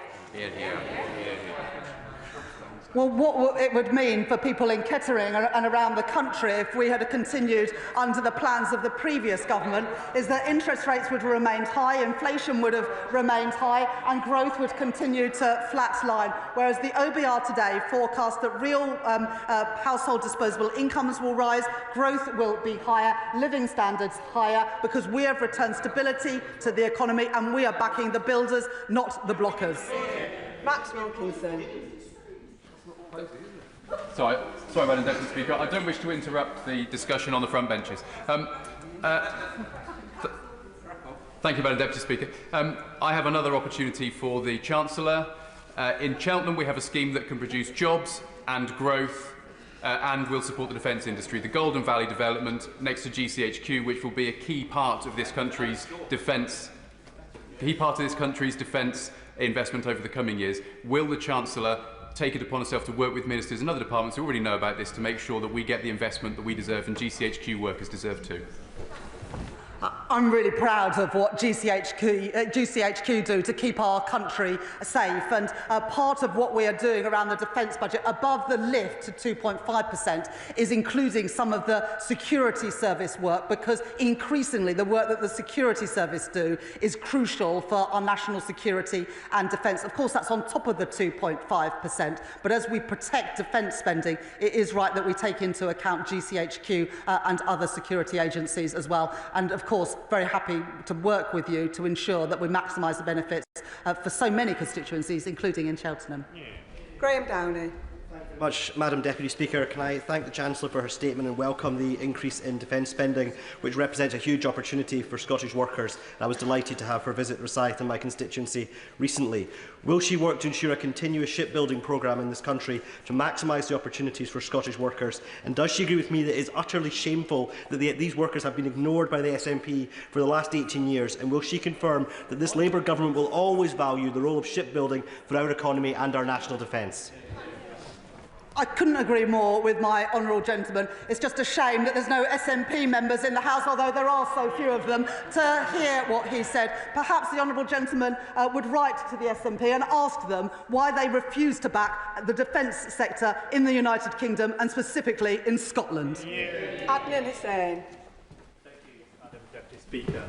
It is estimated that in under 5 years, there will be over 3 million families in receipt of disability benefits who will financially lose as a result of today's announcement, with an average loss of £1,720 per year compared to inflation. Is the Chancellor comfortable knowing that she has brought despair and horror to disabled people and their families across the country? We have a very basic principle that people who deserve to be protected should be, those who can work should, and that we need a system that is sustainable. We don't have any of those three things today, and that's why we're reforming our welfare system, to give additional support for those with the highest needs, to give personalised, targeted and guaranteed support to help people back into work, and to ensure that we've got a system that is sustainable so it is there for generations to come. Louise Jones. As the Chancellor will know, the East Midlands is often at the bottom of investment league tables, and indeed we do suffer through a lack of transport planning. Will the Chancellor outline to me, however, how the extra public investment and the National Wealth Fund will change that and deliver for people in North East Derbyshire?